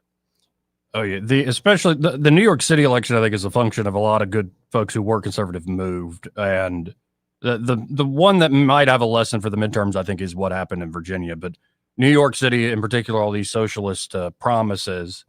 Madami knows how to sell it, but can he actually deliver after the sale? So, did Did you see his speech after the election? I did. It was very different than how he campaigned. It was much more in your face. Absolutely. It was like somebody flipped a switch, and it was Dr. Jekyll, Mr. Hyde. Mm-hmm. Yep. And this guy, the Democratic Socialists of America, like I said, they're young, they're energetic, they very much know what they believe in, how to sell it to everyday people without scary words, and they're very well financed. And I think their goal is to eat the old Democrats. And then that's why you saw that turn. That's sort of like, it's not just about helping working people in New York. It's actually about being a bulwark and a fighting force against Trump himself. So, we'll see. Well, thanks for the conversation. Have Thank a you, great Bill. afternoon. Good to hear from you, man. Let's go to line one. You're on there. Who's this? Hey, man, Joey.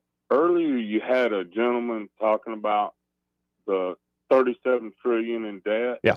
And I happen to agree with a lot of it, or I guess I agree that is a concern for our country. 37 trillion, and then I don't know if you think, or I just want to give you my thought.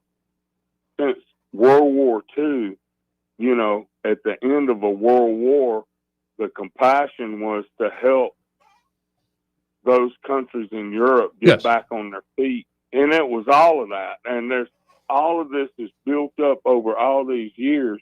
And I think when it comes to the tariffs, Donald Trump's trying to say, look, we've gotten to the point that you're gonna kill the egg. Oh yes. But anyway, and that's why I think it is a part of national security, and that's why I think SCOTUS better look long and hard at what they decide on, because it's Congress that can't get nothing done. Well, and hence the shutdown. Well, my guess on what the Supreme Court will do is they'll sort of balk on it. They'll be like, well, we're not going to give them like complete, unlimited executive power, but we also can't clearly define ourselves here in this moment. So let's kick it back to the lower courts. Y'all take some time and figure out where are the limitations here, and then you'll kick that to another court. Then you'll kick it back to, so they'll essentially kick the can down the road for 2-3 years. Hey, I agree with you. Yeah. But they shouldn't kick it anywhere, because that's what the Supreme Court's for. And these are important decisions, but they don't have to write legislation. They just have to follow the law. That's what the judicial system is. And if the law says the president has national security and our country's $37 trillion in debt, how does he not have the ability to protect America? Here. And what so horrible is it that he's done? He's gone and met with these people. We've come to agreement, and it has to be done. We can't live post World War II forever. Oh no, there is definitely a change of the global mix of things. World War II forever. What I meant was, you said it. I got it right, man. Appreciate it. Thank you. This part of the program brought to you by James Cole and Cole Plumbing. And they're at Cole Plumbing. They're ready to help you with any and all of your plumbing needs. Could be a simple problem like a drippy faucet, or you need new garbage disposal. It just ain't working. It stinks. Or the toilet's running and you don't know how to fix a chain. Cole Plumbing can help you with those simple fixes. Of course, they can also help you if you want to upgrade to, say, a tankless water heater system, or if you do want to install new accessories in the bathroom or the kitchen. And if you have a massive problem, like a big old water leak, or God forbid, a gas line leak, Cole Plumbing has this proprietary pipelining technology that allows them with minimal discomfort to you and your home to fix the problem without tearing out a bunch of drywall in the house or digging up a huge hole or trench trying to find the leak outside and in the yard. No, they do it with Precision's expertise, get the job done well. So y'all check them out today. You can always make an appointment online, learn more online at coleplumbing.com, but I suggest save their number when that emergency really does crop up. 279-8919. That's 279-8919. And just remember, folks, when you have trouble with your bowl, call on Cole. Now, it was brought to my attention there's another fundraising opportunity coming up here locally. This is from the Republican Women of Elmore County. How you ladies doing in Elmore County? Fundraiser for their local fire department there in Elmore County. The Republican Women of Elmore County are proud to host a special fundraiser to support their local fire department. They're partnered with Grumpy Dog of Wetumpka and Caroline Dobson for Secretary of State and Carol Cook Carter for Circuit Judge Place 5 and Case Dixon, who is running against Gary Palmer in District 6 there for Congress, and Allie Patterson for Circuit Judge, to bring you a delicious bagged lunch for just $6 each. Each bag includes a hot dog, chips, a dessert cookie, and a canned drink. Pickup location is the Wetumpka Sports Complex. Look for the RWEC, Republican Women of Elmore County booth. It's going to be Saturday, November the 22nd from 10 in the morning to 1 in the afternoon. All proceeds from these great $6 delicious bagged lunches will go directly to support the volunteer fire department there in Elmore County. To order, please, you can comment below on the Facebook page, or you can just go ahead and make a donation. And they'll be collecting payments at their next meeting, Thursday, November 20th, 6 to 7 p.m. at the Historic Courthouse in downtown Wetumpka. So I suggest, folks, y'all check this out. Put it on your calendar. If you really want to remember it yourself, get this in front of your own eyes. Just go to Republican Women of Elmore County on Facebook, and you can see this big drive supporting the local fire department there. I think the ladies there in Elmore County are doing a great thing with that. Y'all check it out when you can. Now, another great thing happened, and as I've been saying, I've been reading more and more of the Bible. I have to say it's slowed down. Once you start getting into Paul, he's it's thick in a intellectual way. You got to spend some time with it. You can't just breeze through an epistle by Paul. But I've been saying with hope that I know I'm not the only one who feels this way. Well, after wrestling for years, being very much a cliche of the modern age, I've been picking it up and studying it pretty intensely. And my hope was I wasn't alone. Well, it turns out last night, I mentioned him the other day, Jared Isaacman. He was initially nominated by Trump to be the new administrator, the head of NASA. Then that nomination was revoked, saying he had Democratic leanings because he donated to Democrats or something like that.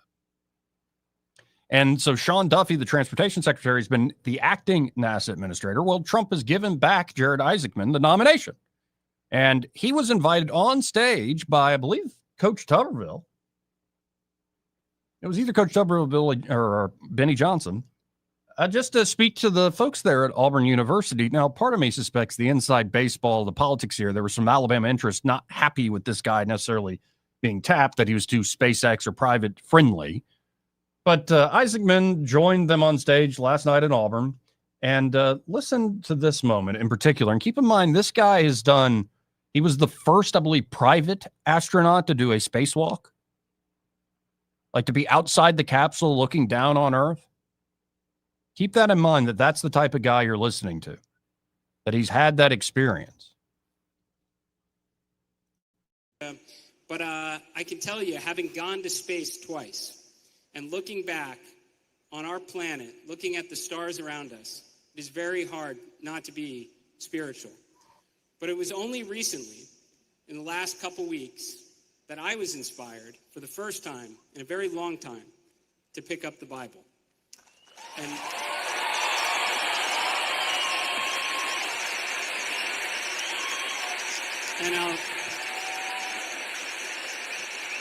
I'll tell you why. It's because of Charlie, and it's for Charlie, and there's millions others just like me. Thank you.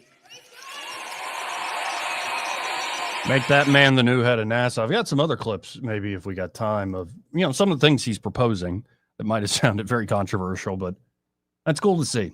Guy's big science brain, never really been religious. He said, I think he was raised, he had one Catholic parent, one Jewish parent. So, there would be occasionally not a lot of just intense religion in his home. It was sort of nominal in both directions. But as you have that spacewalk looking down on Earth itself, on creation itself, how do you not believe? But then to have him stirred in the same way I was, and I know millions of others were. Amen. Let's go to line 1. You're on there. Who's this? It's Crawdad. Hey, Crawdad. How are you doing? I heard you mention the name Paul, and then if you just bear with me a second, the road to Damascus, Saul of Tarsus becomes Paulus, and the road to Damascus, he saw the light, didn't he? Oh, he saw the light and he was blinded for several days, right? They had to lead him into the message. Oh, yes, sirree. And if he had not listened, and the angel said, you go into Damascus and you will meet my servant. And that opened his eyes. So then you said something about the man on the moon of a Jewish family line. He looks down on earth. And I was thinking, Saul of Tarsus, Paul, and then going to Graceland was the same thing as arriving in Damascus.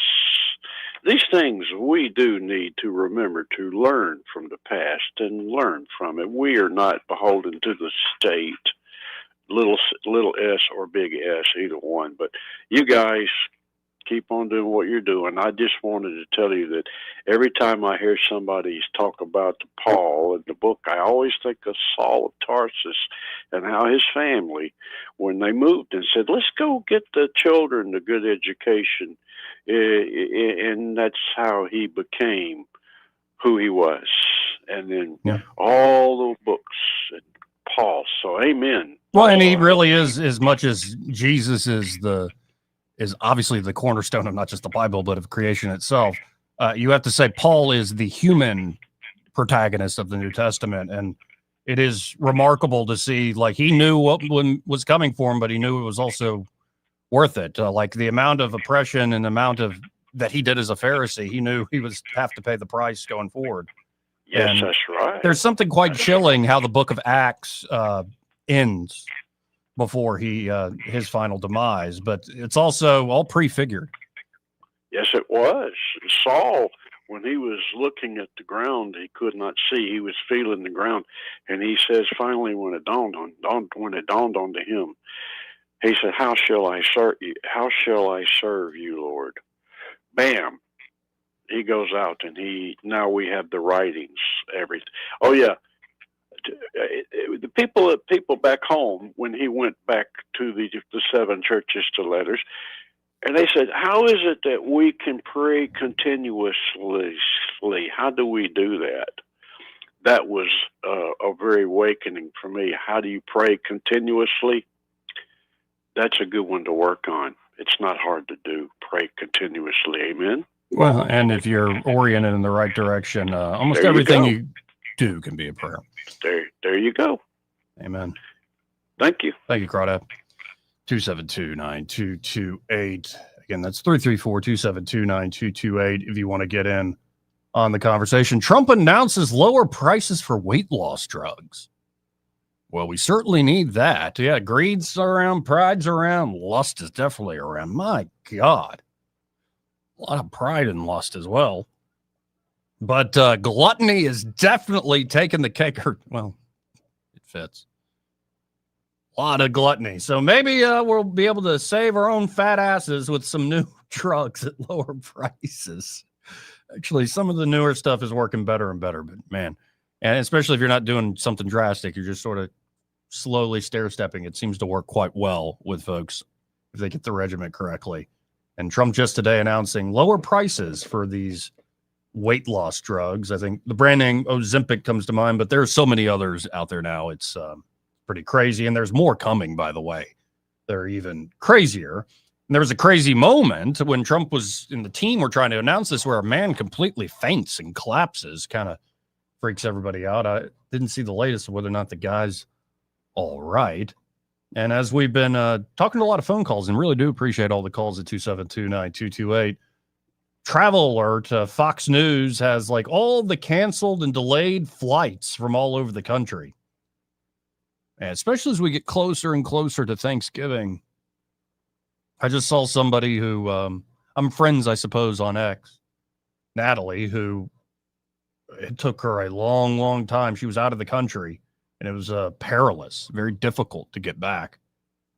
This is no joke at this point, folks. And though Trump is saying, bust the filibuster, and you have, of all folks, Coach Tuberville agreeing with him, saying, yeah, if we need to bust it, let's bust it. Let's get this thing done. Let's get the work done. He kind of sounds like a guy who's leaving the Senate.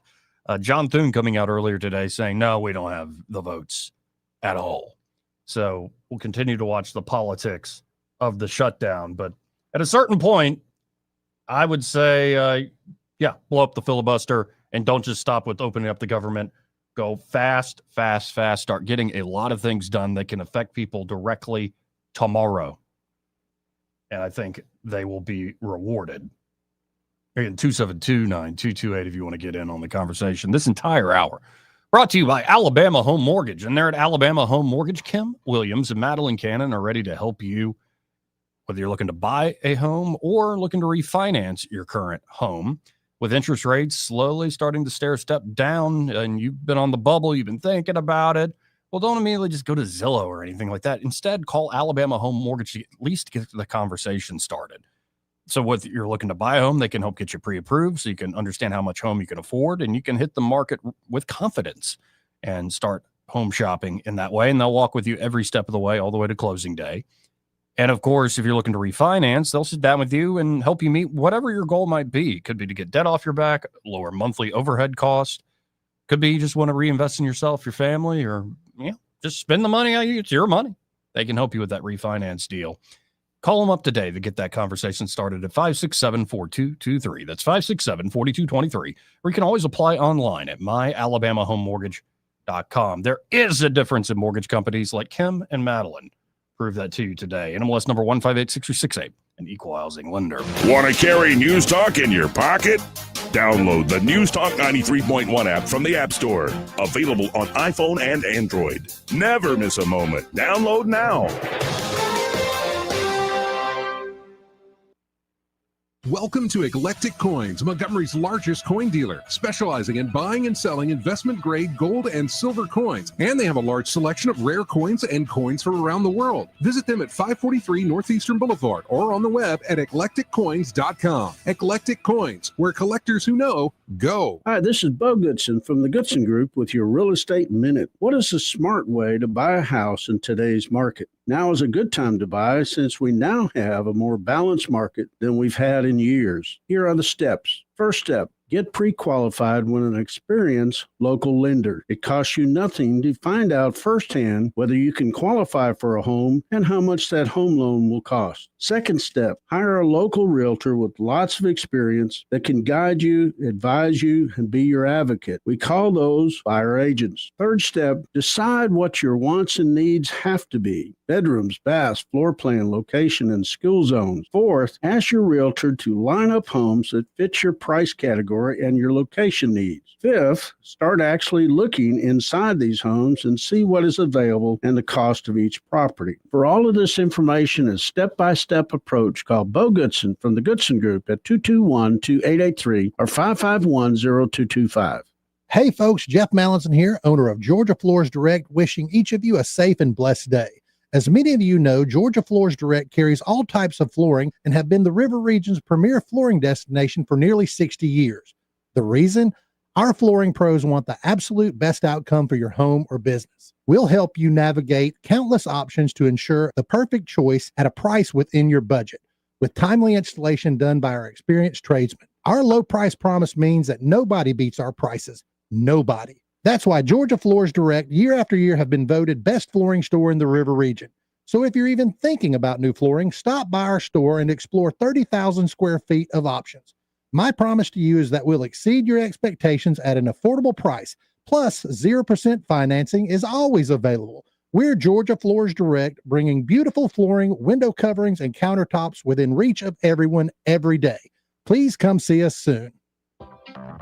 The government shutdown has put a lot of people in a tight spot, having to pinch pennies. Pizza Perfect is going to do its part to help everyone save some money. In November, they're going to continue to charge only $10 for their all-you-can-eat buffet. Enjoy pizza, spaghetti, breadsticks, salad, dessert, and drink for only $10 in November. At that price, you can save some money to buy some Christmas gifts. Pizza Perfect. Coliseum Boulevard in Eastbrook. Available for pickup and delivery.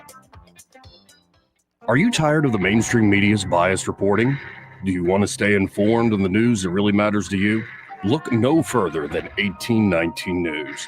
At 1819 News, we bring you the latest in Alabama news, politics, sports, culture, and more. We've assembled a team of journalists with Alabama values dedicated to the truth and the truth alone. Visit us at 1819news.com today. That's 1819news.com. Subscribe to our newsletter. Honest News, Alabama Values. You're listening to Leaf Filter Radio, and the guru of gutter protection himself, Chris Coonahan, is here to take your most pressing leaf-related questions. Hey, everybody, Chris here. I understand we have Ron on the line. Ron, where are you calling from? Uh-oh. Ron, are you calling from a ladder? Well, I was.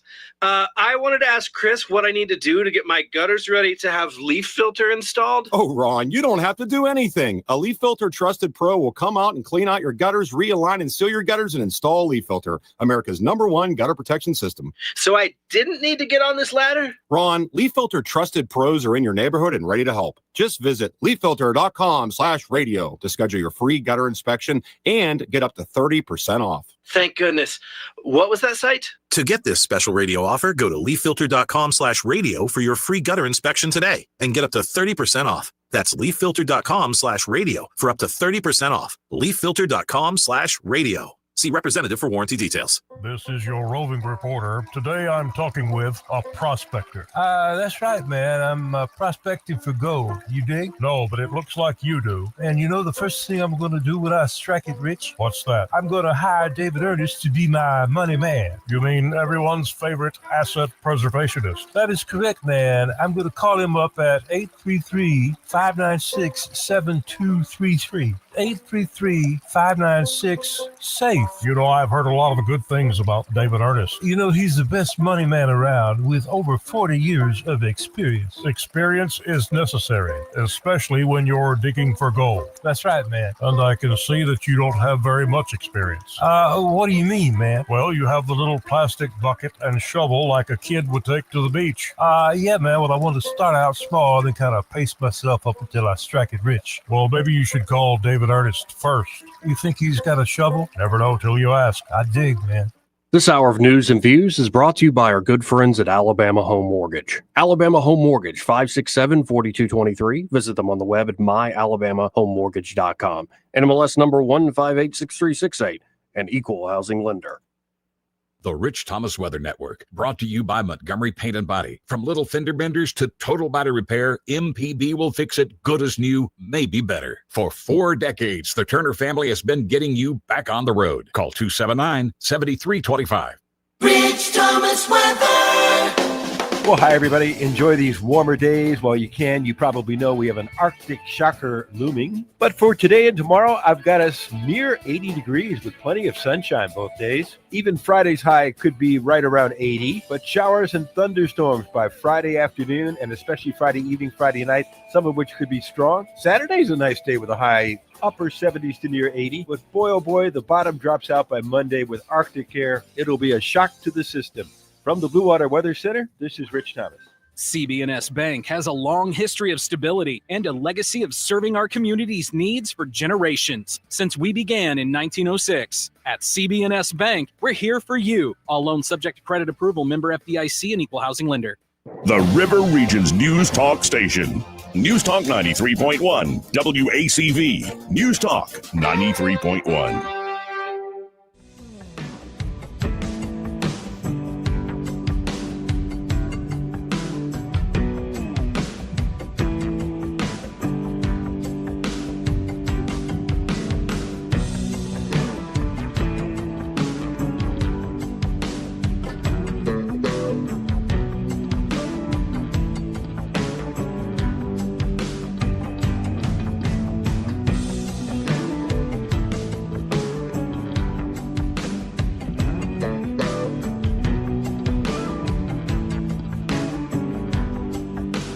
Joey Clark. Well, we could all see it coming. But Ding Dong the Witch is retiring. Former House Speaker Nancy Pelosi will not be seeking re-election after completing her current term. She announced in a video Thursday. I will spare y'all playing the actual 6-minute video. But part of it says in the voiceover, there has been no greater honor for me than to stand on the House floor and say, I speak for the people of San Francisco. I have truly loved serving as your voice in Congress, and I've always honored the soul of St. Francisco. Lord, make me an instrument of thy peace, the anthem of our city. That is why I want you, my fellow San Franciscans, to be the first to know that I will not be seeking re-election to Congress. With a grateful heart, I look forward to my final year of service as your proud representative as we go forward. Of course, Pelosi has been undeniably a power player in U.S. politics for decades. She served as House Speaker from 2007 to 2011 and then again from 2019 to 2023. Her most recent stint in power also saw Pelosi serve as the chief antagonist to Donald Trump. I think they recreated the angry white lady with the cat meme perfectly at one point. That was a great moment from the first term. Her constant clashes with President Trump, including tearing up his State of the Union speech, I forgot about that one, while sitting behind him as he delivered it in 2020, earned her nickname Crazy Nancy by Trump. Trump cheered Pelosi's announcement in comments to Fox News, saying the retirement of Nancy Pelosi is a great thing for America. And in fact, let's listen to that full statement. I think this is Peter Doocy of Fox News laying out the president's reaction to all this. About this breaking news that Nancy Pelosi will be leaving Washington, he tells me the following, and this is a quote. The retirement of Nancy Pelosi is a great thing for America. She was evil, corrupt, and only focused on bad things for our country. She was rapidly losing control of her party, and it was never coming back. I'm very honored. She impeached me twice and failed miserably twice. Nancy Pelosi is a highly overrated politician. And so that is the first word, but definitely not the last word from President Trump about this, because about 90 minutes from right now, we do expect to see him in the Oval Office. The two of them, of course, throughout his entire first term, had historic battles, whether it was over funding, whether it was over his impeachment. The two of them did not get along at all, but like many historians chatted with. Yeah, they didn't get along at all, indeed. And, well, good riddance. But a long, long, long career. And there's a certain part of me, and maybe it's my own individual pride in a bad way, where it's like,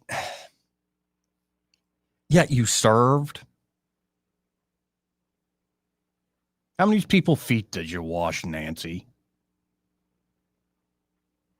And it's not just Nancy Pelosi, don't get me wrong. There's this element where I'm like, do y'all really have a true servant's heart, or do y'all just use promises on people's problems? Promises to help people out in their problems, people's injuries, people's ailments, all these other. Do you use promising to help that in order to actually just build a huge profile for yourself?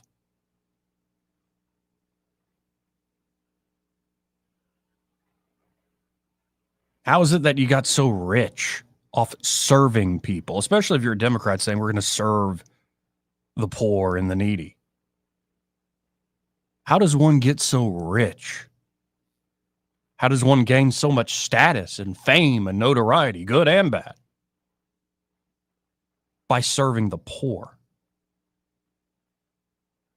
By serving your fellow citizens.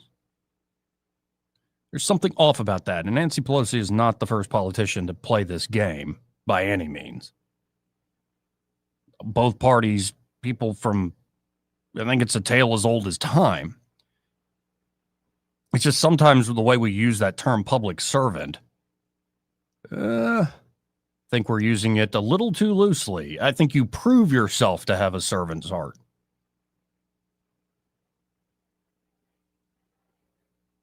But honestly, what I often see is not servants, but rulers, operators. Folks that are very much committed to the game of public perception.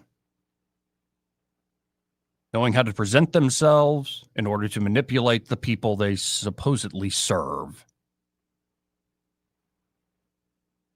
And they always do this as somebody's retiring, and certainly after somebody dies, there's always the people that love them, and don't forget the human element. Nancy Pelosi's a human being just as much as everybody else. Well, some might disagree, but I think so. I mean, I haven't checked if it's actually a skin suit or something. I'm not gonna check. I'm happy to assume she's a person, and there are plenty of people that probably love her on a human level, and God love you for that. I don't know how, but I'm sure it's true. But there's this element where it's so disconnected from the actual labels they give to themselves. The labels of being a public servant does not actually mean you are a true servant to people. Especially when you get really rich off, taking care of folks. 272-9228. If you want to get in on the conversation, got to hit a quick break here. We'll be right back after this. He may not know whether he's coming or going, but whether you're going to work or coming home, Greg Budell is there. Mornings 6 till 9 and afternoons 3 till 6. Only on News Talk 93.1 FM WACV. It all comes down to this, folks. Yep, the entire season is on the line. But my throat has officially thrown in the towel. Sounds like you need Vicks VapoCool drops. They're max strength and vaporize sore throat pain. Whoa! These VapoCool drops hit fast. Speaking of fast, did you just see that play? Yeah, he vaporized that ball. That pun should have come with a penalty. Vaporize sore throat pain with Vicks VapoCool drops. Use as directed. Hi, I'm Cheryl Woodward, account executive with Blue Water Broadcasting. Why should you advertise with us? Did you know that more Americans listen to radio than use Facebook each week?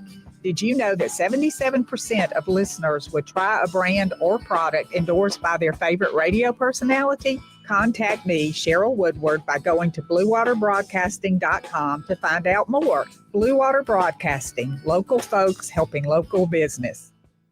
Big news! Phillips Dunn Animal Hospital has a new name. But don't worry, everything you love is still the same. Now they're Pike Road Animal Hospital, still at 5148 Troy Highway. Still the same great team you've trusted for years. Same friendly faces, same expert care, just a new name, and still offering boarding, grooming, and doggy daycare.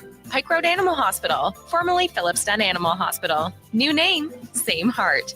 Compassion you know, care that you trust. This hour of news and views is brought to you by our good friends at Alabama Home Mortgage. Alabama Home Mortgage, 567-4223. Visit them on the web at myalabamahomemortgage.com. NMLS number 1586368, an equal housing lender. Live local talk, the River Region's only 24-hour News Talk FM station. News Talk 93.1 FM WACV.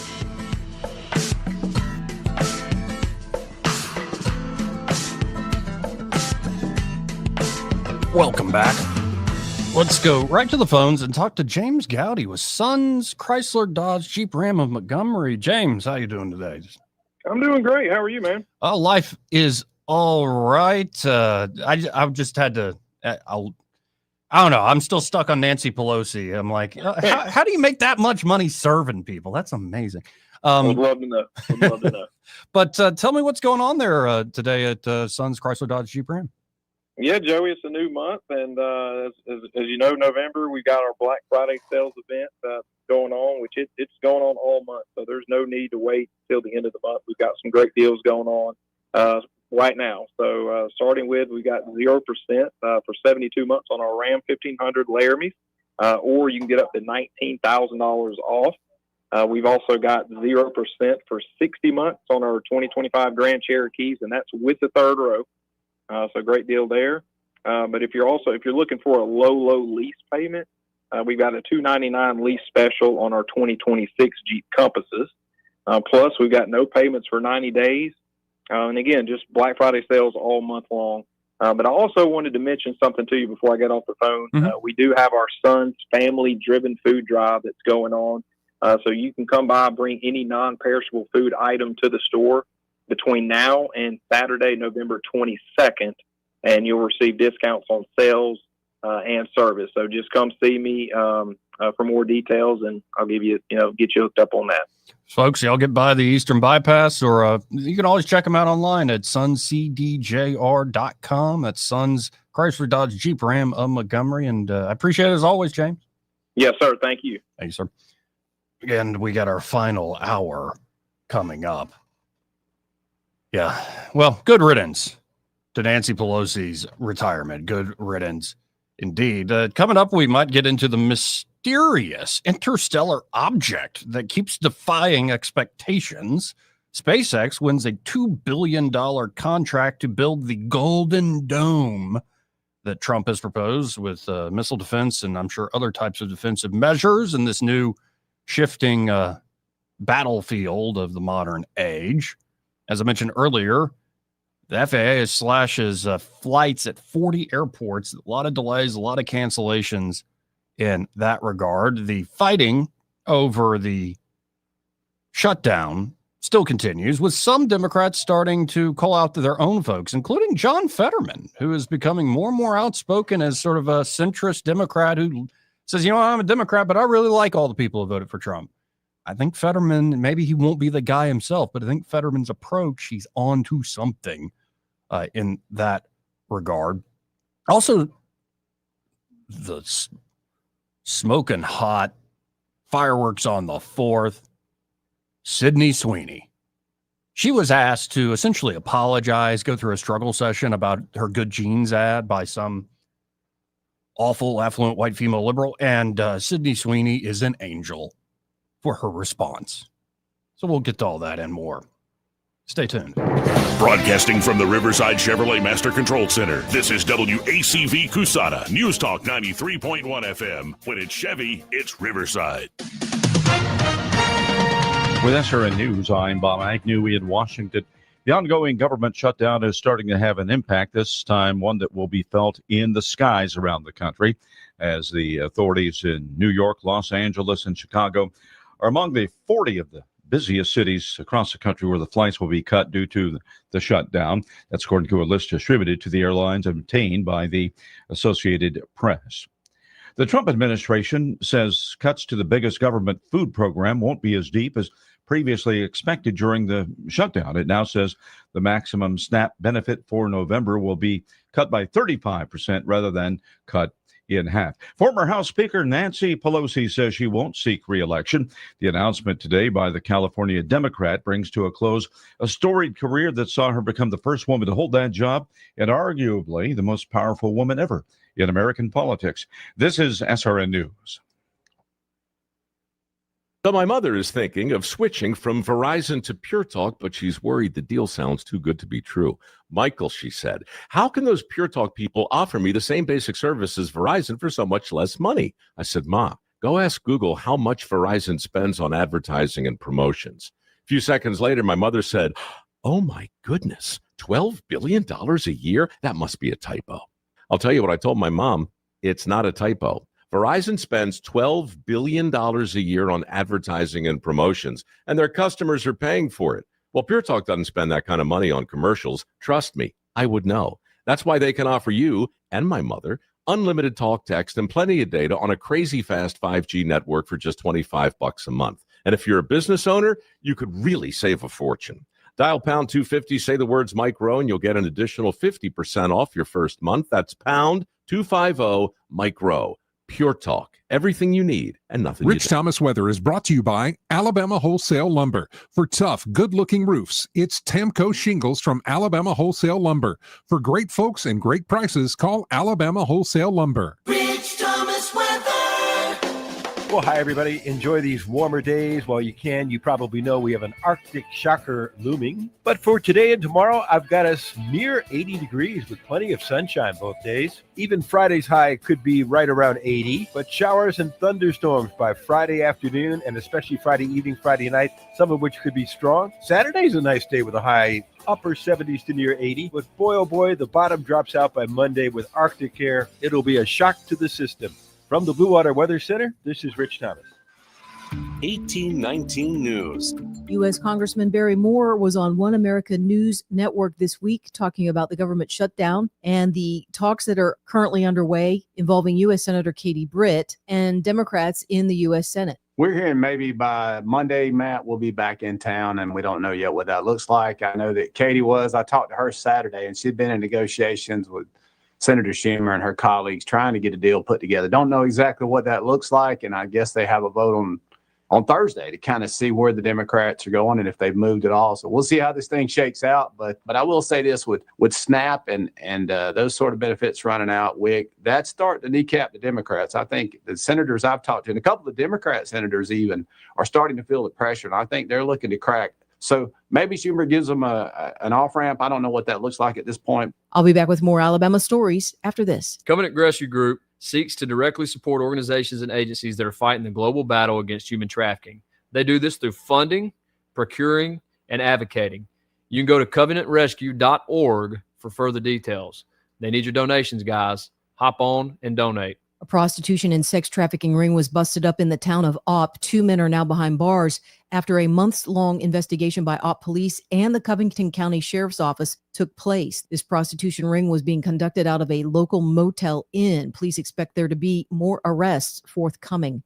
The Alabama Law Enforcement Agency is launching an investigation into Crenshaw County after a person was found dead in the town of Auburn on October 30th. That victim has been identified as 44-year-old Travis Clayton. One person has been taken into police custody since that time and charged with manslaughter.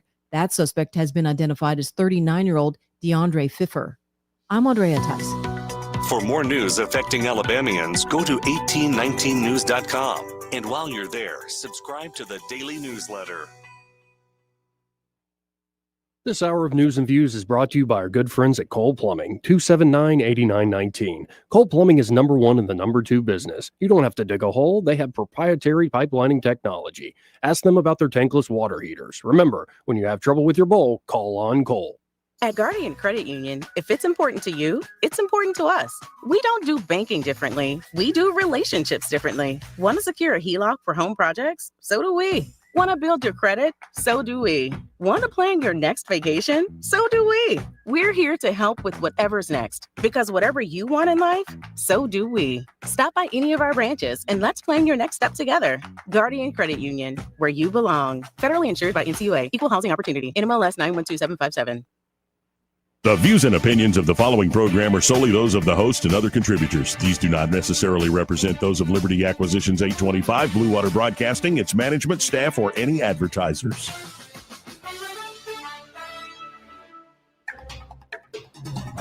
It's time for Montgomery's conversational radio show. It's news and views on News Talk 93.1 FM. To join the conversation, call 272-9228.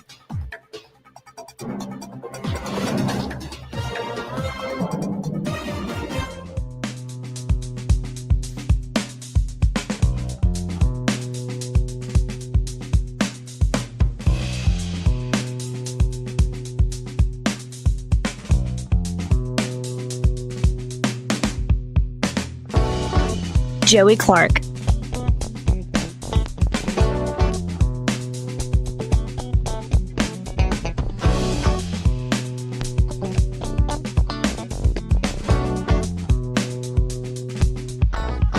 Welcome back. I'm your host, Joey Clark. Final hour of the program here. And just came across this. It's not the biggest deal in the world, but it's also an example of how the vibe in the culture has shifted. All for the good? Who knows? One hopes. But this is Sydney Sweeney, who I guess is she now the sex symbol of our age? Anyway, Sydney Sweeney sitting down with this interview with some ugly liberal woman. And, well, just listen into this question. The criticism of the content, which was basically that maybe specifically in this political climate, like. We're talking about, of course, y'all remember the ad, the good genes. Sydney Sweeney has good genes. And it's got that tight shot on her butt as she's walking around the Mustang and all this. I thought it was a very effective ad, and I already own jeans. I'm not buying ladies' jeans. I'm not buying American Eagle jeans, but it had my attention. And somebody's definitely buying those jeans now. Here, that's what this is being asked about. The criticism of the content, which was basically that maybe specifically in this political climate, like white people shouldn't joke about genetic superiority. Like that was kind of like the criticism, broadly speaking. And since you are talking about this, I just wanted to give you an opportunity to talk about that specifically. I think that when I have an issue that I want to speak about, people will hear. Perfect. That's a nice way to say I'm not answering your stupid question. I'm not taking the stupid bait because of our political climate and whatnot. What? Our political climate? You can't make a pun with a 10? A smoking hot woman? It's not allowed? Just because she's white? The hell is wrong with all y'all? Because of the political climate is stuck in your skull. That's your problem. Because you see the racist right around the corner in every which way. You're hypersensitive to it. Good God, get over it. And honestly, I think it's the everyday person who give a crap. They're like, yep, cool. But there's something about this intellectual class. Like in this political climate, I mean, should white people be joking about genetic superiority? And it's always said in that sort of uptalk way as well. So good for Sydney Sweeney not taking the bait, saying, yeah, we're moving on. Next question. Thank you very much. Next question. And it does show, again, a vibe shift where celebrities, I'm seeing, I think, Jennifer Lawrence just came out saying she's not going to talk about politics. Politics, we don't care what celebrities really have to say. I care to the extent of like, oh, it's kind of interesting that of all the people, it was not on my bingo card for 2025.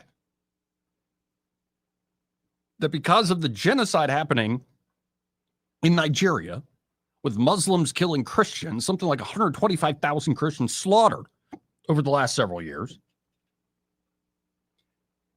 It was not on my bingo card that the person that would, with a huge platform and a huge name and brand, would come out and support Donald John Trump in his warning against the folks slaughtering Christians in Nigeria. I did not think Nicki Minaj.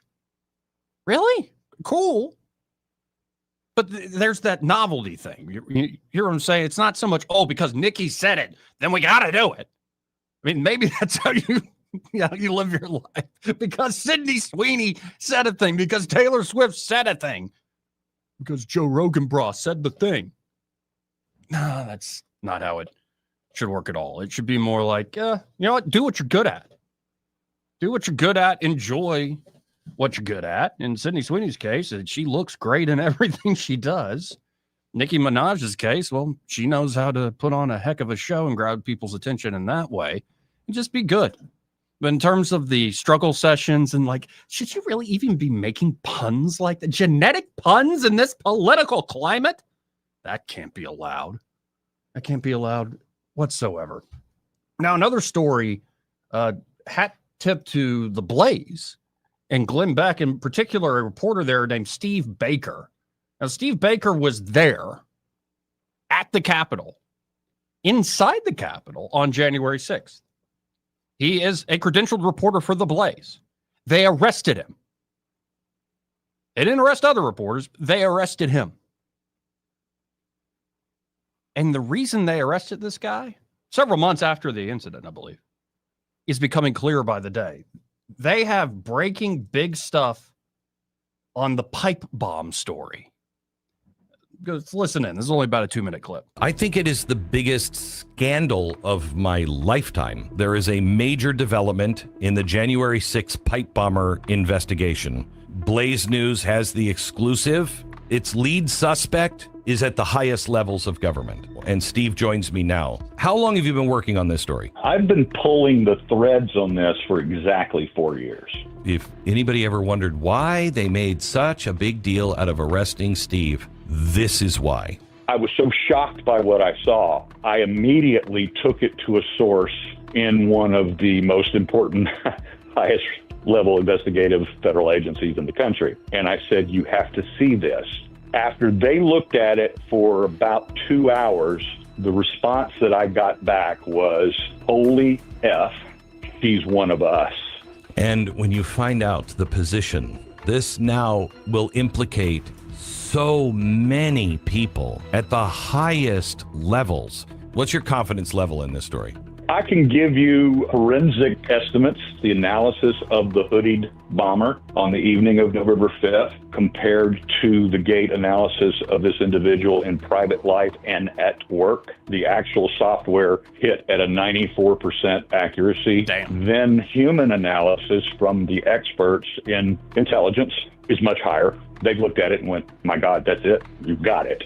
In a world not gone mad, this would be a best-selling book and a major blockbuster movie. When it all comes out, this is going to involve everybody. I mean, this is really bad. Really, really bad. This apparently just has to be done right because of national security, I'm gathering. Is that right? That's correct. And so they've got to take care of things they've got to take care of. Then the story will be released. And I've been waiting for it to be released. That just dropped yesterday. And Eddie Bayer joining the show now. How are you doing today? Pretty good. How you doing, buddy? I'm all right. But the idea is that the first theory, and the FBI actually entertained this theory in their investigation, so I actually don't think it's true, is that it was an ill-planned training exercise. Like they just happened to have a training exercise going on that day. But that would explain, why did this person know all the shortcuts to avoid cameras? And it's clearly a she, why did she seem so casual about it? Why were these devices just dummy devices? They actually weren't a threat. Didn't have timers, didn't actually have active explosives to them. Maybe a training exercise. They criticized the FBI, in particular, that Steve Baker reporter who's got this latest thing, that when they released the video, they shared it at a shrunk down frame rate, like less high quality, like 480p instead of in full HD, which they had the full HD tape. And they cropped it. Instead of being wide screen, they cropped it to like an old TV style, like 4:3. And that cropped out a Capitol Police car sitting right there. And apparently the bomber even like stops in front of the Capitol Police car at one point and like knows the camera's up there. And so you have to go, okay, was it just a training exercise on the wrong day? I don't know about that. No, come on. But maybe the other theory is they knew that this would be a useful distraction that would pull Capitol Police away from the Capitol into that scene. Add on top of that, if you want to go listen to the full back interview, I think it's out there from yesterday, talking to Steve Baker, is Baker was the one to uncover like the footage of the initial riot police with the pepper spray and the rubber bullets, these sorts of things. Mm-hmm. They're trained to say, whatever you do, you don't shoot somebody in the face or the kidneys or anything. Like you really could kill somebody with these methods. Put an eye out with that. And in fact, it was training officers on the day who were using those weapons. And they shot people just right in the face. Pretty much knowing, you want to start a riot? Go shoot a big crowd, the front lines, in the face. Poking the bear. Right. And so who the heck is this? Now, I looked at Grok and kind of asked Grok yesterday, lay out the breadcrumbs for me. Yeah. Lay out the breadcrumbs here. And the idea is it is definitely a woman who is high up in some sort of intelligence. It could be FBI, maybe some other law enforcement, Homeland Security, possibly, maybe the Capitol Police themselves. Hard to know. But it definitely is something that everybody should be looking on their radar. But to Beck's point, like, is this just go away as another story in this crazy news cycle and world we live in? That's what's going to happen. Yeah, it's just here today. I mean, look how long it took. Gone tomorrow. For the most obvious information to come out. Right. Which we were screaming that from the get-go. Hey, I still scream that about the pallet of bricks. Oh, yeah. Come on. But I told Grok, like, hey, I don't want to have to put together all the frickin' breadcrumbs. I don't have enough newspapers and thread to put up on my walls. This is why I have you and pay for you, Grok. So put together the breadcrumbs. Mm-hmm. He said, following these breadcrumbs, particularly the female profile, federal law enforcement ties, height match, edited evidence, and inconsistencies in the quote-unquote discovery of the pipe bombs on the day, speculation across investigative reports centers on Carlin Younger, the woman who allegedly, quote-unquote, found the pipe bomb outside the Republican National Committee headquarters.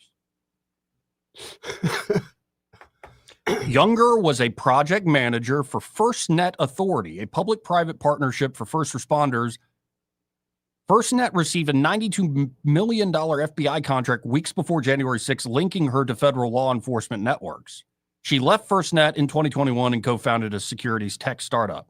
The physical match is there. There's inconsistencies in her initial account. She claimed the bomb appeared between noon and 12:40 p.m. on January 6th after she passed the spot earlier. But this contradicts the FBI's own timeline of an evening planting on January the 5th. She insisted a timer was at 20 minutes, but FBI records confirm no timer existed. It was a hoax-like device with exposed wires placed incompetently between a dumpster and a fence. It was meant to be found. Right. And wouldn't have hurt anybody. Right. In an FBI tip, she described a heavy-set white woman, 5'7", maskless with excited energy like protesters. Maskless, yeah. Staring suspiciously, implying a Trump supporter, potentially deflecting suspicion.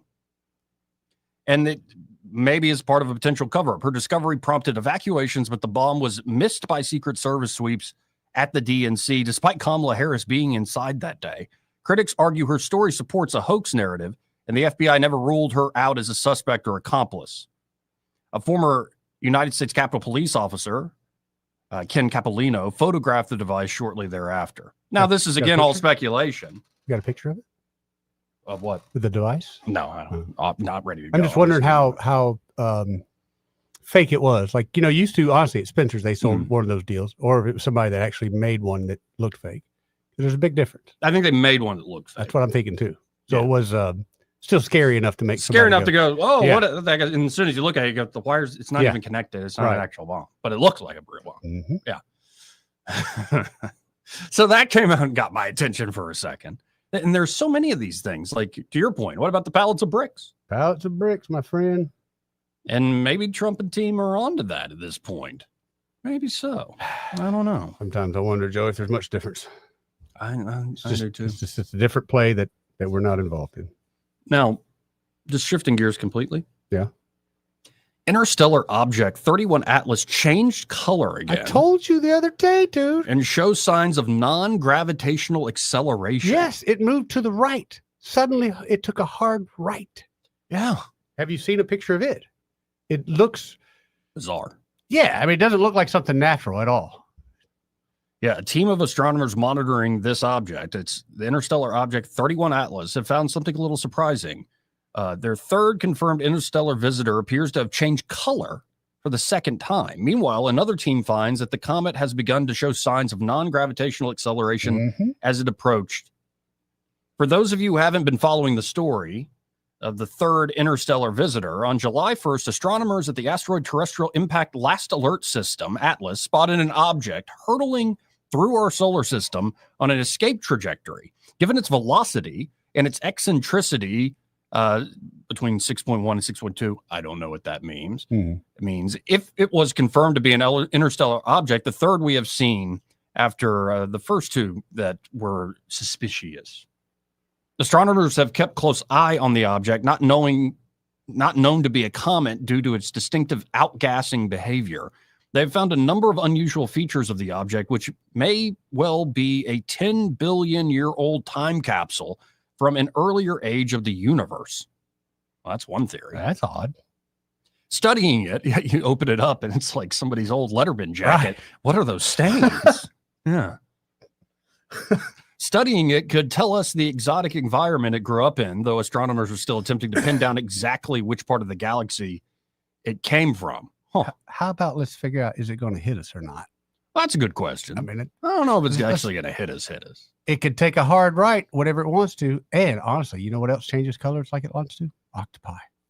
So it's like space octopus. Mm-hmm. They're very smart, man. Octopus are incredibly smart. And they really are like alien looking. Yeah, 100%. Can change color. They can change form. Yeah, it's TikTok nerd I watch. He's got like 3 or 4 pet octopus. And dude, when they see him, they come to the cage and come to the thing. They kind of climb out on his arm. He puts give him something to eat. He'll put it inside a jar that's sealed. They don't know how to open it up. It's crazy. By the way, did you see Sydney Sweeney not be an idiot? No, but I did see her. I didn't read the caption. I didn't read the article. Well, here's the short clip. Let's listen in together. Criticism of the content, which was basically that maybe specifically in this political climate, like white people shouldn't joke about genetic superiority. Like that was kind of like the criticism, broadly speaking. And since you are talking about this, I just wanted to give you an opportunity to talk about that specifically. I think that when I have an issue that I want to speak about, people will hear. That was a nice way of I'm not answering you, bitch. I think she should have. Never mind. Yeah, you know what I mean, though. I know a lot. Do you want to speak to that? No, I don't actually. In fact, given how sensitive you are, I think it was the perfect time to make that pun because it created even more buzz about the ad. Right. Yeah. So that's going on. I'm on this kick today of Nancy Pelosi is retiring. I heard. I haven't been able to keep up with much news because I've been going nuts. But yeah, I heard.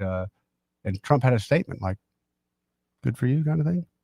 Yeah, he's like, it's a badge of honor. She tried to impeach me. She's a terrible, overrated politician. She failed and all. She is awful. Imagine if she was your grandmother. Well, and one thing that struck me is she does the whole, it's been amazing to be a servant for San Franciscans, and she wraps it in Christian love and stuff. Screwing people over. Yeah, and that's my question. How do you get so rich serving people? All right. If that's the case. Yeah. We're in the wrong business again, Joey. I know. And it's one thing to say service, you're providing a real estate service, you're providing an advertisement service, that sort of thing. But she leans into that whole, I'm a true. But she's not. Servant. I have a servant heart. And it's you got really rich with that servant heart of yours. She's a servant of the devil. Well, we have another group that's claiming to serve humanity, not just San Francisco, not just Montgomery, Alabama, not the state or the United States, humanity. Oh. Microsoft forms super intelligence team under AI chief Suleiman. Check the testosterone of that group. To serve humanity. I guarantee you there's a negative. Microsoft on Thursday said it's forming a team that will be tasked with performing advanced artificial intelligence research. Mustafa Suleiman, CEO of the Microsoft AI group that includes Bing and Copilot Assistant, announced the formation of the MIAI superintelligence team. We're doing this to solve real concrete problems and do it in such a way that it remains grounded and controllable. I got to be honest. I feel like you could let them do the work on that for a little bit and then send in a honeypot and you can get all the information you want from Mustafa. No, it's just it's like we're at a movie. It's like we're doing everything we can to make sure this super intelligence idea, like a digital god that we literally created out of silicone, that's not some Antichrist thing at all. No, we made beings out of sand. So we're trusting their ability to determine where this is good or bad for us. We're going to keep it grounded and controllable. I'm like, what gives you the confidence? He goes on to say, we are not building an ill-defined and ethereal superintelligence. We are building a practical technology explicitly designed only to serve humanity. That's just creepy as hell. It is, because again, let's be honest. My robot, I want him to do things like paint the house. I don't care about a lot of the other stuff. He's going to be painting the house, moving furniture around, mowing the grass. And that will give me time to go serve humanity. There we go. I'm doing it for the children. Yeah. Service. Yeah. I have a servant's heart. We're all just servants. Yeah. Oh, by the way, this part of the program brought to you by Dylan Rings. Oh, dude. We going tonight? We're going tonight, and I've got 2 hot ladies coming tonight. Oh, my. My lovely wife Susanna will be there as well. And I don't say it because, but she is fine. Joy, you don't even know what I'm going through here. Anyway, she said make sure she gets a gift bag. Yeah. And then one of the 2, and you're going to determine which one of the 2, said, do I get special backdoor privileges because I'm such a princess? It's like, no, you will wait in the crowd like everyone else. Tell that person phrasing. That was Joey's response to that person. Phrasing. Yeah, good point, Joey. Good point. But yeah, we'll be there tonight. I'm looking forward to this. I got a feeling my wife's going to drop my card down somewhere. Oh, okay. Well, what we're talking about is Dylan Ring's annual Ladies Night Out event. Ladies Night. Yep. Diamonds, denim. Yep. And all sorts of good times. You got gift bags for the first 100 people? Yeah. Something like that. Yeah. I don't know the exact number. It always cracks me up how many women are waiting to get in. I mean, that's great. That means we did our job. But at the same time, wow. Yeah. Women love some jewelry. Yeah, it's happening tonight. It's diamonds, denim, and desserts. I forgot about the desserts. Joey, you didn't tell me that part. There's desserts. There's going to be hors d'oeuvres, I think, too. They open up at 5. Now, Dylan Rings will be closing at 4 to get ready for this big event. Okay. But start getting there early if you want to, especially get those swag bags. Yes. And it's going to be from 5 to 8 o'clock tonight. Special vendors will also be there, up to $3,000 in prizes and giveaways. Heck, Joey. Including a $2,000 drawing to win a $2,000 diamond and sapphire ring. Wow. Sweet treats and drinks. Some bubbly. Bubbly? And denim, glam, and courage. So wear your Canadian tuxedos. Seriously, nice. It's going to be a fun time. Nice. And come ready to shine, ladies. Get by there tonight. That's 119 Brown Springs Road, just off of Atlanta Highway. In fact, a husband stopped by earlier today. Yeah. Bought a big old gift card or gift certificate. Smart man. Brought it to his wife, said, go to the thing tonight. Smart man. It's a very smart man. Hey, I still got those wigs. I'm just let these locks hang, baby. You can wear a wig if you like. I still got the stepbrother wigs. I'm just saying. Oh, God. Oh, there's something about those. Just put you remember me that day. There's some of those where I'm like, no, the world is going to hell. Yes. Anyway, y'all get by Dylan Rings tonight, and we'll be there. That's right. And the two lovely ladies will be there. Yep. And a bunch of other ladies will be there. I want to look at their watches. I think I'm getting old enough where a mature, nice watch would be nice for me. All right. I like that. How about this? Let's hit a break. All right. We'll be right back. Want to carry News Talk in your pocket? Download the News Talk 93.1 app from the App Store. Available on iPhone and Android. Never miss a moment. Download now. This is your roving reporter. Today I'm talking with a prospector. That's right, man. I'm prospecting for gold. You dig? No, but it looks like you do. And you know the first thing I'm going to do when I strike it rich? What's that? I'm going to hire David Ernest to be my money man. You mean everyone's favorite asset preservationist? That is correct, man. I'm going to call him up at 833-596-7233. 833-596-SAFE. You know, I've heard a lot of good things about David Ernest. You know, he's the best money man around with over 40 years of experience. Experience is necessary, especially when you're digging for gold. That's right, man. And I can see that you don't have very much experience. What do you mean, man? Well, you have the little plastic bucket and shovel like a kid would take to the beach. Yeah, man. Well, I want to start out small and then kind of pace myself up until I strike it rich. Well, maybe you should call David Ernest first. You think he's got a shovel? Never know till you ask. I dig, man. Your nightly news begins with Fox 20 News at 9. We start Fox 20 News at 9 with breaking news. Putting Montgomery news first. Covering your news from all sides. Fox 20 News at 9 is Montgomery's original 9 p.m. news. Live reports from your community. Don't wait till 10. See what's making news tonight and what you can expect tomorrow. If it's happening in the capital city, it's happening on Fox 20 News at 9. Coverage you can count on. For too long, Alabama's statewide news companies have shamed us for our conservative Christian values. Alabama deserves a news company that cherishes our culture, a company that isn't bought and paid for by the powers that be. 1819 News is that company. Run by Alabamians for Alabamians, 1819 News celebrates what is good and beautiful about our state while exposing those who work against our values in secret. Just go to 1819news.com to learn more. Subscribe to our newsletter. That's 1819news.com. This hour of News and Views is brought to you by our good friends at Cole Plumbing, 279-8919. Cole Plumbing is number one in the number two business. You don't have to dig a hole. They have proprietary pipelining technology. Ask them about their tankless water heaters. Remember, when you have trouble with your bowl, call on Cole. Hey, y'all, Lewis at the Capitol Oyster Bar. We're located over here on the beautiful Alabama River. I know it's Thanksgiving's rolling in here, and it's soon to be Thanksgiving, and I want to jump right into some people I'm thankful that helped us get started in the restaurant. We're fixing to have our 29th anniversary soon, and couple of Johns that have been in my life for the last 29 years. I'd like to acknowledge one John McCall. John just retired like all of us want to do and went off into the sunset with his pretty young lady. And so I want to appreciate John, y'all. He helped us about the first 6 months we were in the restaurant business. He came down there, helped us get set up. And our gumbo recipe came from John McCall. So anytime we have gumbo and cook a pot of gumbo, I can remember my kindness from John McCall. And then Johnny Sullivan. That's a kind fellow too. He helped us get started also. So I just want to acknowledge those fellas and appreciate y'all coming out and joining us. Don't forget capitaloysterbar.com. You'll see everything. Go to our Facebook page. You'll see what's going on. You're down here soon. Come hungry, y'all. Buy now, pay later. With a holiday loan from ASC Credit Union, you can borrow what you need today and make no payments for 90 days. The holidays are coming fast. Black Friday deals, Cyber Monday steals, gifts, travel, and more. Don't let your budget hold you back from making this season magical. Shop stress-free and enjoy the holidays on your terms. ASD Credit Union.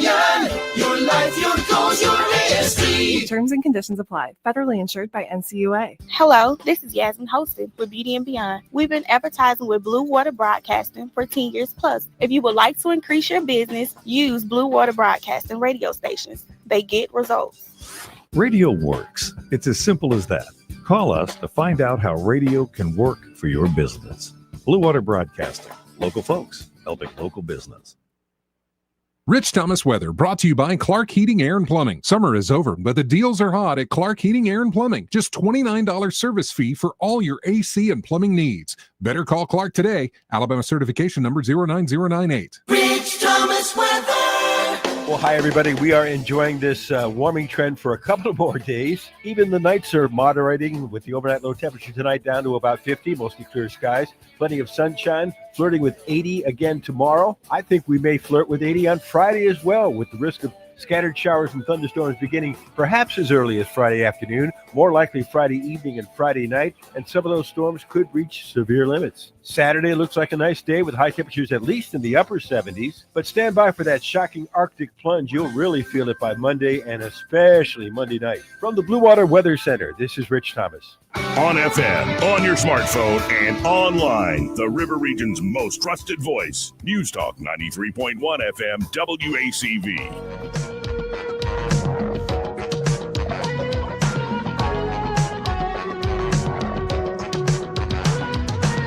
Welcome back. I'm yours, Joey Clark. Eddie Bader in the studio. And let's go back to space, shall we? But actually... You heard what's happening in space right now? We have some folks stranded. Again? Chinese. The Chinese? The Chinese rocket, people were supposed to come back, I think yesterday or today, but they took a little damage from some floating space debris. So their little escape hatch, little capsule, not working right now. I got a feeling Elon's going to get the call. Elon! Uh-huh. Hey. Elon! Yeah. I'm telling you, I think there's 3 up there. They were supposed to return and on the International Space Station. Okay. I don't know where they're at. I just saw that. I'd imagine it was that. It's that. Though that's getting a little longer, I got to too. be honest. I was giggling because it's Chinese made. And that's why it broke. So. Now, earlier, I played the guy who was nominated to be the head of NASA. Then the nomination was revoked. Oh, yeah. And he's been recently renominated. Jarek Isaac. Oh, he got renominated? I didn't know that. He got renominated. I think, in particular, Alabama was part of the reason he got pulled for a second. They were a little worried. No, they were worried because we have, let's say, we have Marshall Space Flight Center and a lot of, say, companies that build rockets, like chemical rockets here. Yep. And he's real big on the whole, let the private folks do the chemical rockets. Now, he made clear that actually, no, what I'm proposing here is we will fulfill Trump's budget, which is Artemis, which is chemical rockets, all sorts of stuff, and NASA will do that. Yeah. But going forward, NASA needs to let the private sector continue to bring down costs of getting things into space. Okay. And we need to do the things private companies just won't do. We need to be always on the bleeding edge. We need to be the guys building the thing that can be a laboratory on the moon. Okay. Or in the case of the stuck Chinese folks, he's saying we need, before the International Space Station fully goes out of commission, we need to start sending people up there with a laser focus of how can we make our 100 days up here, whatever amount of time, profitable. Yeah, is why there not? a thing we can do in space you can't do on Earth that is then profitable? And with the falling cost of rockets Got an idea already. It would then allow and incentivize private companies to start putting up space stations and docking hubs and these sorts of things. Got an idea already. Yeah. Remember Gwyneth Paltrow? She made all that money off selling that candle or thing, whatever. And the goop. Yep. Yeah. Space goop. Space goop. You send a hot people's up there. Yeah. Right. Oh, actually, that's a great. You could just do it as a full branding sort of exercise. Dude, look at the money. I mean, those things sold out. As disgusted as most people were, they sold out. Right. But here's Isaacman describing another thing, and this is what I think got people nervous. But Isaacman last night, because I think the Alabama thing was real. Yeah. He was invited on stage by, I believe, Tuberville, while Tuberville was speaking at that Turning Point USA event. Okay. Big event. Like thousands showed up and brought him out. Here's Jarek Isaacman. He's renominated to NASA. And Isaacman came out and he said, I'm looking forward to leading NASA and a lot of great graduates from Alabama and from the University of Auburn University in particular. Yes, sir. Y'all are the future. And I want to make sure it's an agency you're looking forward to go work for. That you don't just go look at the private folks. We're going to be on the cutting edge. Then he added, I was my whole life not religious. One parent's Jewish, one parent's Catholic. We didn't really celebrate. There wasn't a lot of religion in my life, so I wasn't a very religious guy. But there's something about, he's the guy who he was the first private astronaut to do a spacewalk. Really? Yeah. On a SpaceX mission that he paid for himself. That probably had to have a huge change on his way of thinking. And he said last night, it goes, Bet it did. Looking down on the earth and seeing the stars on the horizon, you couldn't help but be spiritual. But he said it wasn't until the recent weeks that I started to pick up my Bible, and I'm doing it for Charlie. And I know there are millions of others who are like me. And, that's my story too. I wish I could have looked down on God's great creation from space, from orbit, but we can send my drone up. Yeah. But to see like the guy who is talking about the bleeding edge of technology and exploring the cosmos and all this stuff also find himself in the same spot of like, well, let's pick up the Bible again. It's just a fascinating. Well, it had to make him feel, for one, incredibly small. Yes. And so that you know that there's no way you had anything to do with what's down there. It's something at a much higher level. Yeah. So, but here's this is from the Sean Ryan show several months back. Yeah, his stuff's great. This is what maybe got Jared Isaacman in a little bit of hot water. Oh, okay. But actually reading about it, and he's clarified it since some kind of reports worried about it. This is really cool stuff. Let's listen in. But then there's another side of NASA, and it's about 40% of the budget that does a lot of things that SpaceX and companies eventually like Blue Origin and Rocket Labs and Stoke will be capable of doing. And that's a problem. It's a problem when NASA's in the business of building rockets, and so is Blue Origin, and so is SpaceX. Because if you're doing what other people are doing, what's the draw? Why wouldn't you just go work at SpaceX and you get a bunch of stock that's going to be worth money, or go work at Blue Origin and get a bunch of stock that's going to be worth even more? NASA needs to constantly be recalibrating to do the near impossible, what no one else is doing, and the things they figured out, they hand off to industry. Industry is going to build rapidly reusable rockets that will reduce the cost of space materially. Awesome. I hope SpaceX and Blue Origin and Rocket Lab are competing like crazy because they're going to make their rockets awesome and lower cost. What should NASA be doing? What they can't. Build nuclear spaceships. These companies are not going to play around with highly enriched uranium. They're never going to take the liability nor get the approvals to launch, nuclear reactors with highly enriched uranium in it. That's exactly what taxpayers should be funding NASA to do. And in doing so, it will help enable commercial industry do what they want to do. And so you go, what's a electric, like nuclear engine? And so the idea would be like, it's a ion drive. Mm-hmm. And the same sort of, like, not exact same, but general same idea with instead of a submarine under the ocean. Very similar. These would be ion drives powered by nuclear drives, nuclear power that would pretty much be taxis in space. So they couldn't get lift off the planet like a chemical rocket. And they couldn't do re-entry in the same way with those sort of drives. But it'd be a meeting point. Right. They would be, you send them up with a chemical rocket, but then they're up there to take you to the moon, to take you to back and forth, the Mars even, and the fuel lasts a very, very, very long time. Yeah, so they would be like the taxis once you're actually in space, and then you would still have the chemical rockets for the time being be entry exit. We're going to need those garbage trucks in space because there's so much. I mean, right.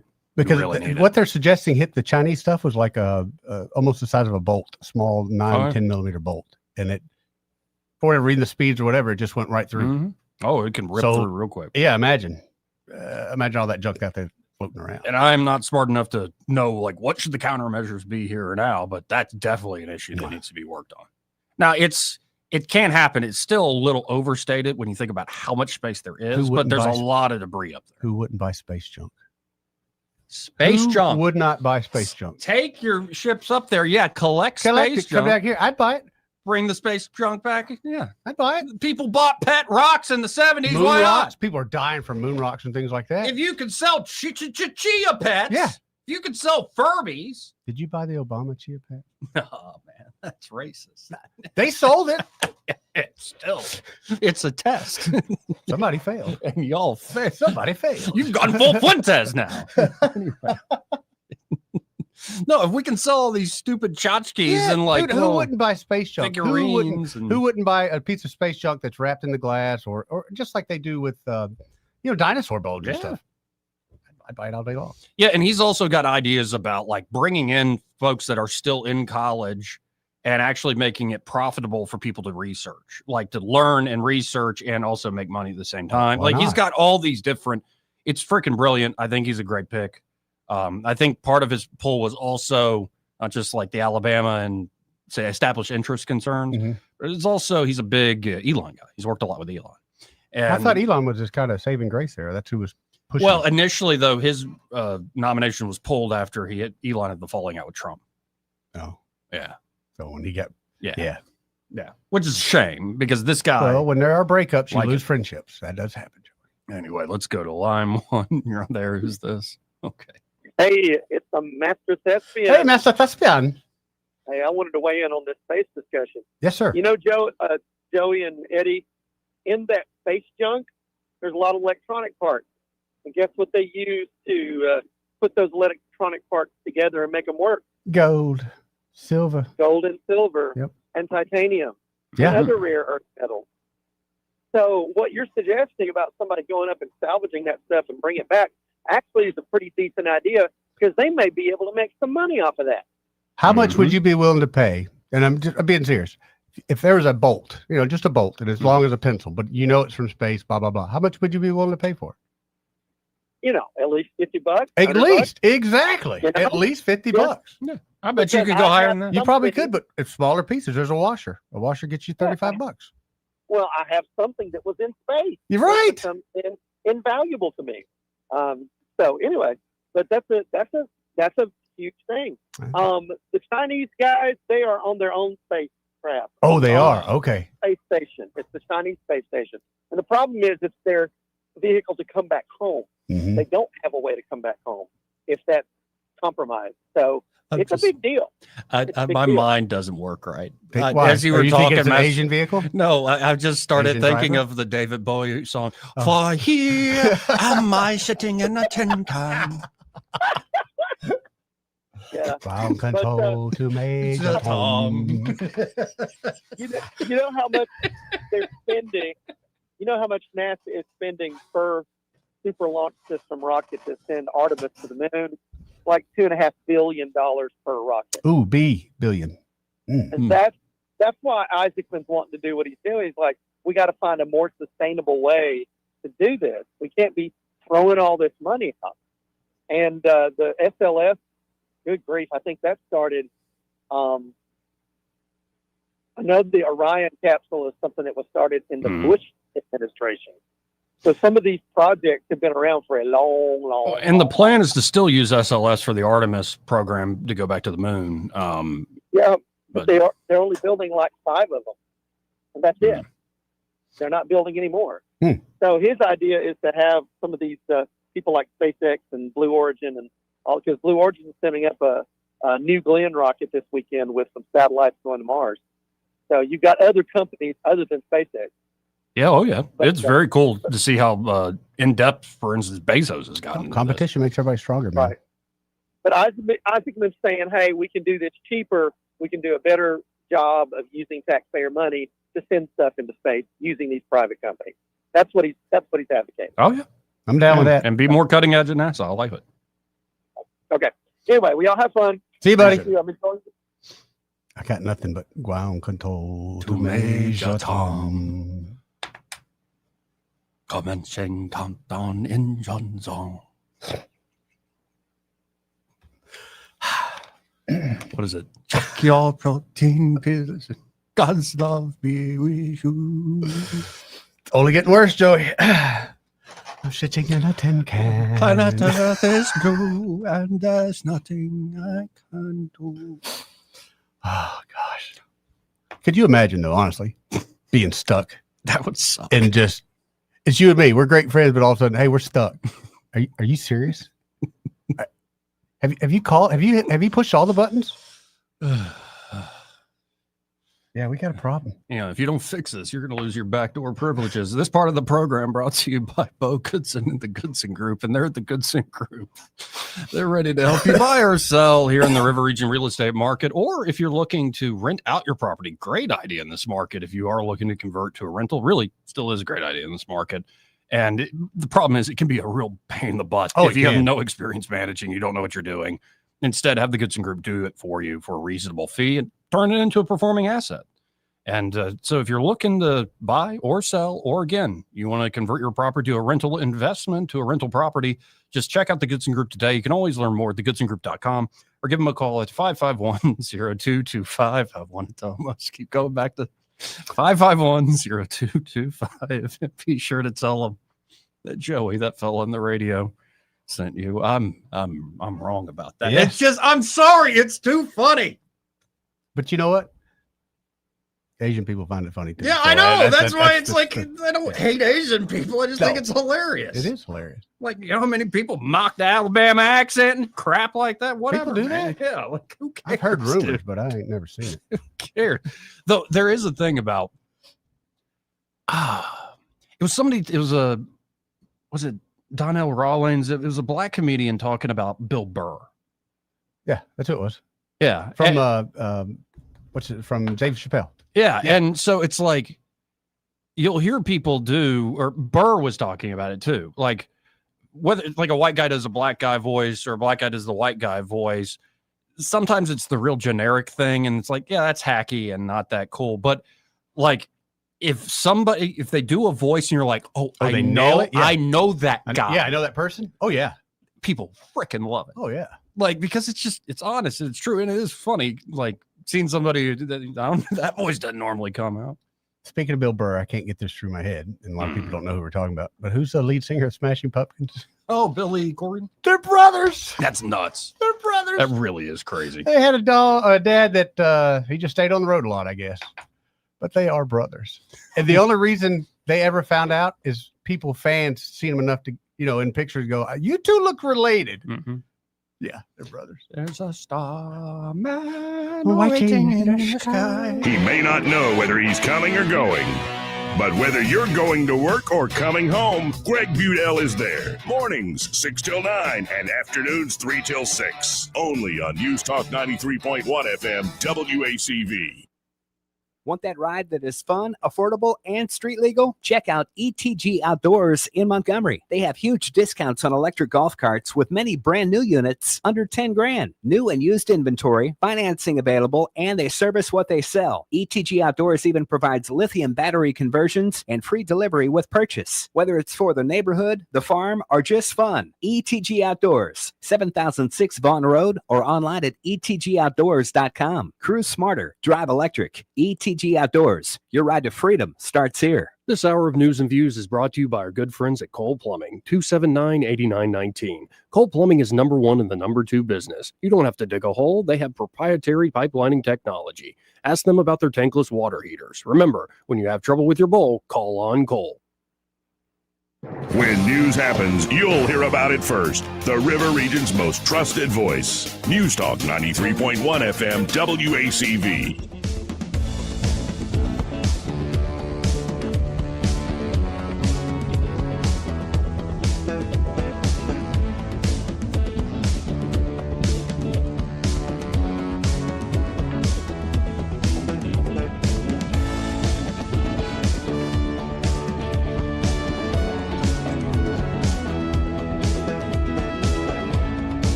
Clark.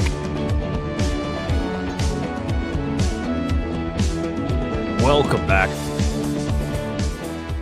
I've got the clips of Erica Kirk talking to Jesse Waters, but I haven't had the heart to play them again. It's just sad, man. It's so freaking tragic. And then you add on top of that the commentary at the deranged nut jobs online, questioning everything. It's just, why can't they just give the lady some peace, man? I don't understand that. You've taken everything that, and it just shows that's people. People are awful. Well, it's the nature of the beast. If you're going to be in the public eye, you're not a real person to a lot of people. Yeah, this is true. You're something else. From our little bit of, you're right. Yeah, and it's the unfortunate reality. It is, man, and it's heartbreaking. It is absolutely heartbreaking. Yeah, we're just playing a clip again on Fox News at the moment. Anyway, let's go to Ray Bowles from Prattville Carpet. Hey, Ray, how you doing? What's happening, Ray? Man, you're making me come in behind that monologue. Yeah, you better spice things you up should have there, heard the everybody. last segment. Yeah, I don't know if you would have come into that one either. We're talking about Chinese astronauts stuck up in space. You know, if I'm going to be stuck somewhere, space, might not be bad. What a story you have for your grandkids down the road. If you make it back, though. I mean, every day you're up in that little capsule and you're looking at that little window and there's Earth. You can see it, but you can't get there. But I'm gonna throw this out. When we get to, let's say we all make it to heaven and we're all sitting around talking, what do you think we're going to talk about? I think we're going to talk, one major subject is how you died. Oh, I'm sure. I want a good story. That would be an incredible story. I'm stuck in a little capsule. I'm in space. I didn't make it back. I'm here now. I'd rather get eaten by a bear. Yeah, so you could be Major Tom in space, then it could be like ashes to ashes. We all know Major Tom's a junkie. Like you died from heroin. Right. Okay. Right. I'd rather get And eaten then by a St. bear. Peter would chime in and said, there's nowhere in the Bible ever said try to get to the moon. that was on you, Dodo. Yeah, but it didn't prohibit it either. Come on, man. You put it out there so we can see it. We're only human. We're gotta go to it. Like you can get circumcised. You don't have to get circumcised. Right. Yeah. But where does it say touch the moon? It never said go up here and touch it. I put it up there for you to look at it, not touch it. Y'all want to touch everything. Right. Hello. People. I know. This is what's wrong with human race. But if you want to touch the softest carpet ever made, you need to feel this silk carpet that Mohawk made.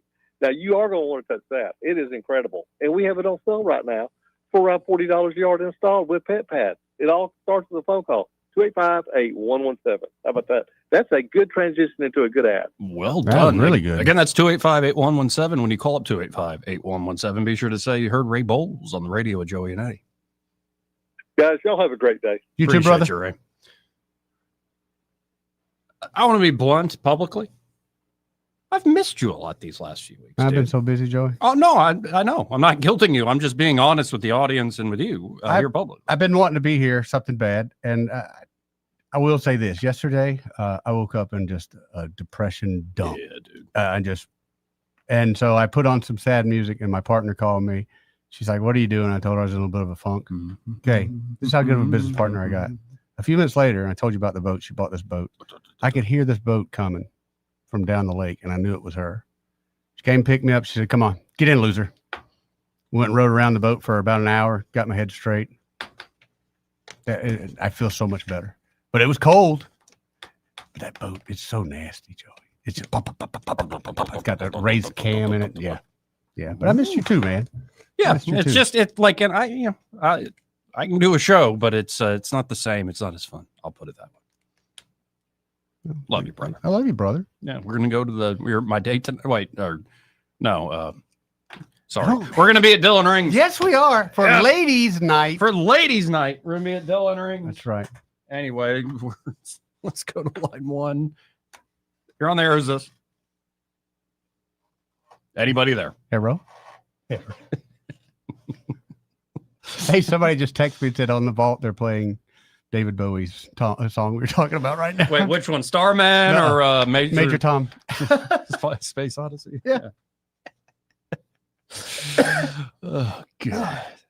Here, let's see who that is. Okay. You're on there. Or who's this? Would you two get a room? Jeez Louise. You paying? I don't love him that way. Hey, this is Kilroy, and just to say I do love y'all that way. Hey, I love you too, Kilroy. Good guy. And that camp stew you bought me? All right, that was 2 days worth of meals, and it was absolutely delicious. So thank you very much, brother. Well, I'm glad you enjoyed it. I did. I brought Rich a little bit last night at the party as well, and tell Joey that not all food from callers is poison. I don't want to tell him that because I get his portion. So all food is poison, Joey. Just give it to me. So, but we still love you. And when I 100%. saw you bring that over the other day, I'm like, man, what a guy. I know. Good guy. I even wrote on one, not Joey. Yeah, because the last time he was like, I don't take food from people. No, Jay asked me about that. You wouldn't believe, too, how proud Joey was. I'm glad they finally realized I do not accept food from fans. He was so happy. It's not just fans. It's like even people I know. Oh, anyone, yeah. Allison Sinclair got very mad at me for a second. And I'm like, I love you, Allison, but no. And I would eat dinner at your house that you made, but I don't. There's something Come on. about the food. You've gone to people's houses before and you go, this is why you don't eat everybody's food. Yeah, you've been talking up mom's poppy seed chicken. You're full of crap. Anyway. That's a good point. Hey, Eddie, next time I'm going to bring you the poppy seed chicken. Bring and you just eat it in front of Joey. I'll do it all day long. Well, I'll get a pimento cheese sandwich. Oh, I'm out. We got those at my place too. Yeah, I'll take one of those. That's good stuff. And Eddie has an aversion to that because of a past work experience. I'm too I don't know if I can keep vision-driven that. person. I don't know if I can keep that cold enough to not go bad though. It don't matter. It's pimento cheese. No, it does It's matter. gonna be. I don't want it to the be same. like sweating. You'd rather it curdle in the bowl than in your belly. Yeah, you got to have that fresh. Yeah, you need to be fresh. Ugh. Anyway, thank you, Gilroy. Thank you, Kilroy. All right. See you, brother. Never. Line 2, you're on there. Who's this? Hey, it's Woody. Hey, Woody, what's up, man? Not much. I was going to tell you, Joey, Bill was talking to Joey. And Joey said he works 15 hours a week. And I got to thinking, Joey's part of the problem. Finally, somebody figured it out. Oh, Somebody yeah, has right. figured it out. Night changing. And not only that, he complained that he works 15 hours a week. Yeah. But he said, I do homework at home. I was like, oh, Yeah, I do too. I sit on my computer too, Joey. I look at things. I do homework. All right. I love y'all. Thank you, Woody. See you, brother.